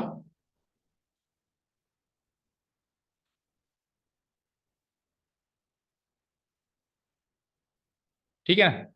अच्छा जी, अब मुझे बताओ ए एम होता क्या है। We know that, we know that कि ए एम जो होगा of a and B, A M of a and b जो होगा, ठीक है ना, दैट इज, उसको मैं क्या लिख सकता हूं, कैपिटल ए भी लिख सकता हूं, वो क्या होगा a plus b by two, by formula आप जानते हो, जानते हो। तो यहां से मुझे बताओ, यहां से मुझे बताओ ए प्लस बी की वैल्यू क्या हो गई, 2a, 2a हो गई ए प्लस बी की वैल्यू, टू को उधर ए से मल्टीप्लाई करा दिया, कोई दिक्कत नहीं है ना। ठीक है, एक बात तो ये हो गई। सिमिलरली, सिमिलरली जीएम क्या होता है, similarly GM of two numbers A and b, that is, इसको अपन कैपिटल जी भी लिख सकते हैं, ये क्या होता है root of A B, root of A b. तो यहां से ए बी की वैल्यू क्या आ गई, तो जी का स्क्वायर हो जाएगा वो, सिंपली ए बी की वैल्यू क्या हो गई बोलो, ये रूट इधर जाएगा तो क्या हो जाएगा जी का स्क्वायर, उधर टू को भेजा तो ट्वाइस ऑफ ए हो गया, इधर रूट को भेजा तो जी का स्क्वायर हो गया। ठीक है, यहां तक क्लियर है, यहां तक समझ आया। अब यानी कि जब जब ए प्लस बी की वैल्यू चाहिए होगी तो मैं 2a मान लूंगा उसको, और जब जब ए बी की वैल्यू चाहिए होगी तो मैं क्या मान लूंगा, जी स्क्वायर चाहूंगा। अब आपको क्या चाहिए, ये ए और बी दो नंबर्स चाहिए जिनका ए और जी आपको गिवन है। ठीक है ना। अब अपन ने क्लास 10th 9th क्लास में सीखा था कि एक क्वाड्रेटिक इक्वेशन होती है a x square plus b x plus c equal to 0, सीखा था। ठीक है ना। इसके इसके अगर आपको सम ऑफ रूट्स समझते हो, मतलब इस पे एक्स की जो जो वैल्यू हो सकती है उसको अपन हिंदी में बोलते हैं मूल, है ना, उसको अपन रूट्स बोल सकते हैं ना। तो इसके जो सम ऑफ रूट्स हैं अल्फा प्लस बीटा, आपको ध्यान हो तो वो होता है माइनस बी बाई ए, और जो अल्फा इंटू बीटा होता है प्रोडक्ट ऑफ रूट्स होता है वो क्या होता है सी बाई ए होता है। तो कल को अगर आपको सम ऑफ रूट्स गिवन है और प्रोडक्ट ऑफ रूट्स गिवन है, ये दो चीजें अगर आपको गिवन है, तो आप क्वाड्रेटिक इक्वेशन कुछ ऐसे बना सकते हो, x square minus sum of roots into x plus product of roots. ठीक है ना, इक्वल टू 0। इस तरीके से आप क्वाड्रेटिक इक्वेशन बना सकते हो अगर आपको सम ऑफ रूट्स गिवन है और प्रोडक्ट ऑफ रूट्स गिवन है। मैं sum of roots product of roots क्यों कह रहा हूं, क्योंकि मुझे ए प्लस बी और ए बी की शक्ल दिखाई दे रही है। यहाँ पे ए और बी को मैं रूट्स मान लूं तो ये सम ऑफ रूट्स हो गया और ये प्रोडक्ट ऑफ रूट्स हो गया। तो ए प्लस बी की जगह मैं क्या रख सकता हूँ, यहाँ पे 2a रख सकता हूँ, और इसकी जगह क्या रख सकता हूँ, ये रख सकता हूँ। एक इक्वेशन बना दूंगा, एक इक्वेशन बना के जो भी एक्स का आंसर आएगा वो मेरा ए और बी। समझ आया लॉजिक? तो लिखो इसके आगे कि अब थोड़ा सा स्पीडली चल रहे हैं, फिर क्वेश्चंस में तो एक्चुअली चीज अप्लाई हो ही जाती है। ठीक है ना। तो now let let the two numbers let the two numbers A and b, जो दो नंबर्स है ना ए और बी, ए एंड बी, उनको मैं मान लेता हूं be the roots be the roots of a quadratic equation. Roots of a quadratic equation, एक क्वाड्रेटिक इक्वेशन के रूट्स मान लेता हूं मैं इसको। देन अगर मैं इनको क्वाड्रेटिक इक्वेशन के रूट्स मान लूं, देन सम ऑफ रूट्स क्या होता है, सम ऑफ रूट्स क्या हो जाएगा, equal to a plus b हो जाएगा। भाई ए और बी को आपने क्वाड्रेटिक इक्वेशन के रूट्स माना है तो उनका सम क्या हो जाएगा, ए प्लस बी हो जाएगा। ठीक है ना। और उस ए प्लस बी की वैल्यू क्या है ऊपर से चेक करो, 2a। और प्रोडक्ट ऑफ रूट्स क्या हो जाएगा, एंड प्रोडक्ट ऑफ रूट्स क्या हो जाएगा, ए इंटू बी या फिर ए बी, और उसकी वैल्यू ऊपर से क्या लिखी है आपने, क्या लिखी है, जी स्क्वायर। ठीक है ना, ये लिख लिया आपने। Now we know that now we know that कि अगर हमने को, अब अपने को गिवन क्या क्या है बेटा, अपने को ये दोनों गिवन है, ये दोनों गिवन है अपने को, है ना। तो अगर अपने को ये दोनों गिवन है तो क्वाड्रेटिक इक्वेशन कैसे बनती थी, तो we know that the standard form of a quadratic equation is the standard form of a quadratic equation is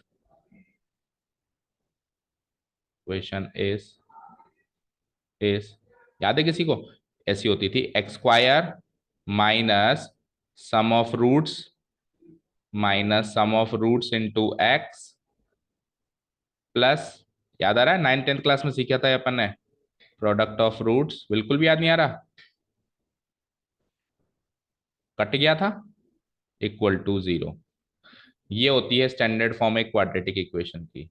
ये क्या हो गया, तो मैं क्या करूंगा यहाँ पे sum of roots and product of roots की जो मेरे पास वैल्यू है वो पुटअप कर दूंगा, है ना। ठीक है ना, ये होती है क्वाड्रेटिक इक्वेशन की स्टैंडर्ड फॉर्म। ब्रैकेट में पैक करो।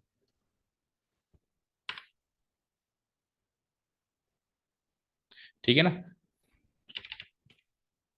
So putting so putting the values from equation 1 and equation 2 from equation 2 in the standard form में इक्वेशन 1 एंड इक्वेशन 2 से वैल्यूज पुटअप करेंगे हम। अच्छा, इक्वेशन 1 एंड इक्वेशन 2 मार्क नहीं करी शायद हमने ऊपर, है ना, उन दोनों को इक्वेशन 1 इक्वेशन 2 मार्क करो। ये तो है इक्वेशन 1 और ये है इक्वेशन 2। तो यहां से सम ऑफ रूट्स यानी ए प्लस बी की वैल्यू क्या मार्क हो गई, 2a। तो वी गेट, क्या बन गई हमारी quadratic equation, we get x square, तो एक्स स्क्वायर ही रहेगा। सम ऑफ रूट्स की जगह क्या लिखेंगे अपन, 2a into x, plus product of roots की जगह क्या लिखेंगे, जी स्क्वायर इक्वल टू 0। ये हमको फाइनली इक्वेशन मिल गई। इस इक्वेशन को सॉल्व करके we can find out the two roots, we can find out the two numbers जो कि उसमें, ठीक है ना, we get this. Now by solving this equation now by solving this equation solving this equation now by solving this equation, ठीक है ना, we can find those two numbers, we can find those two numbers A and B, two numbers A and B, whose AM and GM are given, whose AM and GM are given. कैसे solve करेंगे? हम क्या कर देंगे, हमको AM और G1 given होगा ना क्वेश्चन में, हम इस AM और G1 को यहाँ पुट अप कर देंगे। कर दिया, एक इक्वेशन बन गई x की फॉर्म में। उस x की फॉर्म की इक्वेशन को सॉल्व करके x की दो वैल्यूज निकाल सकते हो। ये जो दो x की वैल्यू निकलेगी यही A और B है, यही वो दो नंबर है जिसका AM और GM अपने को दिया हुआ है ना? ठीक है ना? देख लिया? That is the roots of this equation, the roots of this equation, इस इक्वेशन के जो रूट्स हैं, ब्रैकेट में लिख लो, रूट्स का मतलब है values of x, possible values of x, possible values of x are the are actually those two numbers A and B, those two numbers A and B।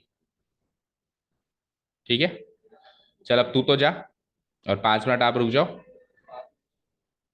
आप तो बस वो सिलेक्शन ऑफ टर्म्स वो तो copy paste करना है बस। ठीक है, हो गया। AMGM का टोटल कॉन्सेप्ट कवर कर लिया अपन, है ना? 2-3 क्लास में कवर होता है, अपन एक ही क्लास में कवर कर लिया, शॉर्ट शॉर्ट में चल के और चीजों को कॉपी पेस्ट करके रेफर करके, है ना? अब देखो, जब अपन ने AP किया था तो अपन ने एक स्पेशल टॉपिक सीखा था जो बुक में कहीं भी नहीं था, लेकिन एक्सरसाइज में हमने को उसका रोल दिखाई दिया था। ये क्या? Selection of terms of an AP, selection of terms of an AP. ये अगर 3 टर्म्स गिवन हो तो कॉमन डिफरेंस डी लेके ये टर्म्स ली जाती है। जब 4 टर्म्स गिवन हो तो कॉमन डिफरेंस ये लेके ये टर्म्स ली जाती है। 5 हो तो ये, मतलब इवन के लिए अलग सिस्टम, ऑड के लिए अलग सिस्टम। तो वैसा का वैसा ही सिस्टम जीपी के लिए देखना है अपने को, है ना? कॉपी पेस्ट कर देते हैं इसको।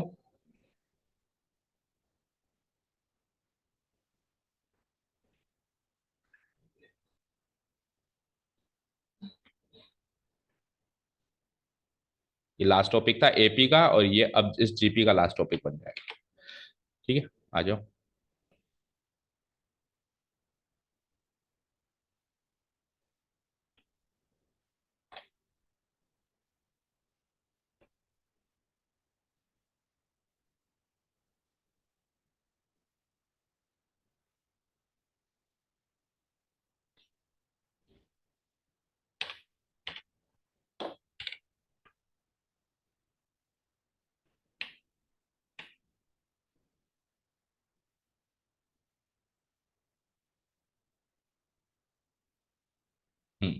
Topic name is selection of terms of an AP था वहां, तो यहाँ पे क्या हो जाएगा? जीपी करो, selection of terms of a GP. ठीक है, तो देखो नंबर ऑफ टर्म्स, अगर अब यहाँ पे कॉमन डिफरेंस की जगह क्या सोचना पड़ेगा? Common ratio, common ratio. देखो, तो अगर नंबर ऑफ टर्म्स 3 हो तो जैसे वहां पे डी लेते थे ना, यहाँ पे क्या ले लेंगे? आर। तो कॉमन रेशियो क्या ले लेंगे? आर। अच्छा, फर्स्ट टर्म क्या लेंगे? फर्स्ट टर्म तो नहीं सोच सकते, मिडिल मोस्ट टर्म सोच सकते हो। देखो 3 टर्म्स है तो मिडिल मोस्ट टर्म मिल जाएगी ना अपने को। तो मिडिल मोस्ट टर्म क्या ले लेंगे अपन? ए। क्या ले लेंगे? ए, क्योंकि वहां पे भी ए लेते थे। देखो करीब करीब सारी बातें सेम है, वहां पे भी मिडिल मोस्ट टर्म क्या लेते थे? ए। यहाँ पे भी क्या ले लेंगे? मिडिल मोस्ट टर्म ए। तो जब मैं मिडिल मोस्ट टर्म ए ले लूंगा तो अगल बगल की टर्म्स बताओ क्या हो जाएगी? एक तो होगी आर से गुणा होगी, एक होगी आर से डिवाइड होगी। समझ में आ रही बात? तो क्या हो जाएगी? A R. अगली टर्म क्या हो जाएगी? A R. और ये क्या हो जाएगी? ए बाई आर। मैंने जानबूझ के उसमें से किया है, देखो आपको कंपेयर करो, वहां पे अगली term A plus D A minus D होती थी, यहाँ पे आर से गुणा होकर आर से डिवाइड होकर मिल जाएंगे। तो 3 टर्म्स आपको ये लेनी है, ए बाई आर, ए और ए आर, अगर आपको 3 टर्म्स सोचनी है तो। और कॉमन रेशियो क्या लेना है? आर। चलो, ये तो हो गई ऑड की बात। तो ऑड और कौन सा है? जैसे ये 5 भी ऑड है, 5 भी ऑड है, तो लगे हाथ पहले ऑड ऑड सारे निपटा दो। ऑड ऑड निपटा दो तो यहाँ पे भी क्या हो जाएगा? आर। यहाँ पे भी क्या हो जाएगा? आर। और मिडिल मोस्ट टर्म वही हो जाएगी ए। मिडिल मोस्ट टर्म ए हो जाएगी तो अगली टर्म्स आर से गुणा होकर मिलेंगी, पिछली टर्म्स आर से भाग होकर मिलेंगी, डिवाइड होकर मिलेंगी। तो अगली टर्म्स क्या हो जाएंगी? ए आर जैसे वहां मिला, और अगला A R square, very good. और डिवाइड करके पिछली टर्म मिली तो ए बाई आर, और उससे पिछली टर्म एक बार और आर से डिवाइड कराओ तो ए बाई आर स्क्वायर। ठीक है, समझ आया? तो ऑड का काम खत्म। बोलो, ऑड का काम खत्म। इतनी स्मूथली चल रहा है, देखो पिछले से कंपेयर कर रहे हैं तो दो पुराना भी टॉपिक रिवाइज होता जा रहा है ना साथ के साथ। क्योंकि प्रॉब्लम पता है क्या होती है, प्रॉब्लम यही होती है कि एपी जब पढ़ते हैं तो एपी जोन में रहते हैं, जब जीपी पढ़ते हैं तो जीपी जोन में रहते हैं, जब सब कुछ हो जाता है तो फिर मिक्स में टॉपिक्स इतनी आसानी से याद नहीं आते। ठीक है, अब ये तो हो गई odd number of term. Similarly 7 आ जाए, बताओ क्या करोगे? यस, पहली बी मिडिल मोस्ट टर्म ए और कॉमन रेशियो आर, बस ये याद रखो, मिडिल मोस्ट टर्म ए और कॉमन रेशियो आर। तो A R square, A R cube, चार, तीन टर्म्स इधर की, एक बीच की, चार हो गई, पीछे की तीन, a by r square, a by r cube. ठीक है, तो ये ऑड का सब सारा सिस्टम समझ गए। अब बात करते हैं इवन की, अब बात करते हैं हम इवन की। तो बेटा इवन में आप कॉमन रेशियो लो आर स्क्वायर। इवन में आप कॉमन रेशियो आर मत लो, जैसे वहां पे आप 2D लेते थे ना, तो यहाँ पे आप क्या ले लो, आर स्क्वायर लो देखें एक बार, ट्राई करते हैं, थोड़ा सा इसमें मुझे भी कंफ्यूजन, फिर भी ट्राई करते हैं। ले लिया आर स्क्वायर। अच्छा, अब चार टर्म्स होंगी तो मिडिल मोस्ट एक टर्म थोड़ा ना मिलेगी, मिडिल मोस्ट कितनी टर्म्स मिलेंगी? दो टर्म्स मिलेंगी। कितनी टर्म्स मिलेंगी? दो टर्म्स। तो मिडिल मोस्ट जो दो टर्म्स मिलेंगी, वो दो टर्म्स आपको लेनी है, एक तो ले लो ए आर और एक ले लो a by r. Yes, very good, ये मिडिल मोस्ट दो टर्म्स होंगी, बताओ। और अब आर स्क्वायर से गुणा कर दो, ए आर को आर स्क्वायर से गुणा किया तो ए आर क्यूब, स्क्वायर से गुणा करना है ना अभी कॉमन रेशियो अपने, और इधर क्या हो जाएगा, a by r square, r square, हाँ r cube, sorry not square, cube cube cube, yes very good, a are cube. तो सही है हमारा जो अंदाजा है। ठीक है,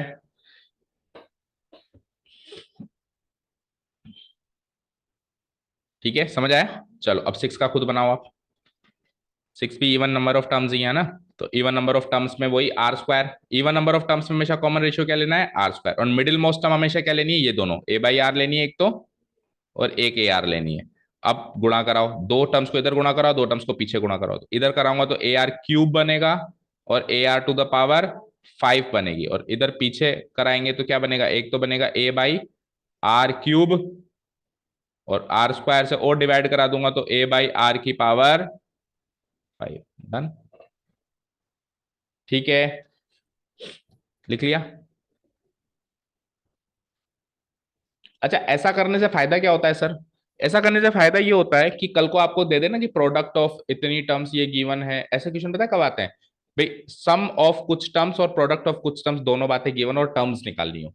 तो जब आपको प्रोडक्ट ऑफ टू टर्म, जैसे मान लो आपको कह दिया product of three terms of a GP is this, तो आप तीन टर्म्स कौन सी लोगे, जनरली बच्चे पता है कौन सी लेते हैं, ए आर स्क्वायर। सपोज करो आपको दे दिया product of three terms, product of three terms, मान लो कुछ भी दे दिया ऐसे करके, 100 दे दिया, मान लो 100 है प्रोडक्ट ऑफ थ्री टर्म्स, तो बच्चे तीन टर्म्स कौन सी ले लेते हैं, ए आर स्क्वायर। तो इन तीनों का प्रोडक्ट करते हैं तो कुछ हासिल ही नहीं होता है। बताओ, a into a cube, r into r square, r cube, a are cube equal to 100, ज्यादा से ज्यादा क्यूब को उधर भेज देंगे तो क्यूब रूट ऑफ 100, या 100 की पावर 1/3 भी लिख सकते हैं। लेकिन इससे ए और आर थोड़ा ना क्लियर हुआ, नहीं हुआ ना। तो ए और आर को क्लियर करने के लिए ए और आर में से एक को एलिमिनेट करना पड़ेगा। तो मैंने क्या कहा, तीन टर्म्स में क्या लेना है आपको, ये लेना है। अब देखो, अगर मैं ये लेता तो कितना फायदा होता, इंटू इंटू, आर से आर खत्म, सीधे ए इंटू ए क्यूब की वैल्यू मिल गई मुझे, जो भी मिली, तो ए सीधे ही मिल गया 100 की पावर, या 1000 होता तो पूरा ही सॉल्व हो जाता 1/3। तो एक वैल्यू मिल गई तो उसको पुट करके आर भी निकाल सकते हो आप, निकाल सकते हो ना। तो हमको ऐसी टर्म सोचनी पड़ती है ताकि ए और आर में से एक चीज एलिमिनेट हो जाए। तो ऑड नंबर ऑफ टर्म्स में दो बातें याद रखनी है, ऑड नंबर ऑफ टर्म्स में common ratio r, even number of terms में common ratio r square. AP में क्या होता था, साथ साथ रिवाइज करो, ऑड नंबर ऑफ टर्म्स में वहां पे डी, और इवन नंबर ऑफ टर्म्स में 2D। यस, ये याद हो गया। अब इधर आ जाओ, टर्म्स क्या लेनी है sir, odd number of terms में मिडिल मोस्ट टर्म लेनी है ए, और अगल बगल की बनाया जाओ, कॉमन रेशियो है ना तुम्हारे पास, इंटू इंटू करके बनाया जाओ, डिवाइड डिवाइड करके बनाया जाओ। ठीक है, एपी में क्या होता था, मिडिल मोस्ट टर्म ए लेते थे और कॉमन डिफरेंस डी होता था, तो डी जोड़ के अगली टर्म्स, डी घटा के पिछली टर्म्स। ये तो गया ऑड नंबर्स। इवन नंबर्स में आपको आर स्क्वायर लेना है, वहां 2D लेना है। मिडिल मोस्ट टर्म वहां पे भी दो होती थी, यहाँ पे भी दो होती थी, यहाँ पे मिडिल मोस्ट टर्म कौन सी होगी, ए बाई आर और a are, a by r और ए आर, वहां पे middle most terms. Yes, very good, a plus d और ए माइनस डी, और फिर आप जोड़ बाकी करके, एपी में तो जोड़ बाकी करके अगली टर्म्स पिछली टर्म्स निकाल दोगे, और यहाँ गुणा और भाग करके अगली टर्म्स पिछली टर्म्स निकाल दोगे। This is the main logic behind all this, और आपके लिए टॉपिक बड़ा इंपॉर्टेंट है। क्योंकि आपके 100% ऐसे क्वेश्चन आएंगे कि इतनी टर्म्स का एपी एंड जीपी की इतनी टर्म्स का सम एंड प्रोडक्ट इतना है, तो वो टर्म्स निकाल के बताओ, या वो उसमें से दूसरी टर्म निकाल के बताओ, जैसे दूसरी पूछ ली तो ये है, तीसरी पूछ ली तो ये है, तीसरी टर्म निकाल के बताओ। यस, समझ आया? So that is it. Now we have covered each and every part of geometric progression. थोड़ा स्पीड में चले, थोड़ा टाइम की हमारे पास आज कमी नहीं थी, तो हमने काफी अच्छा पोर्शन कवर कर लिया। नहीं तो ये इसको डिटेल में करते करते बच्चों को समझ समझ समझ के 2 या 3 क्लासेस लग जाती है। लास्ट टाइम 3 क्लासेस लगी थी, इस बार हमने एक क्लास में किया। Okay, so tomorrow we will start the exercise finally. सारा इंट्रोडक्टरी पार्ट रिवाइज करके आना सारा आज का। Okay, thank you so much for listening to us. Have a nice day, keep learning and bye.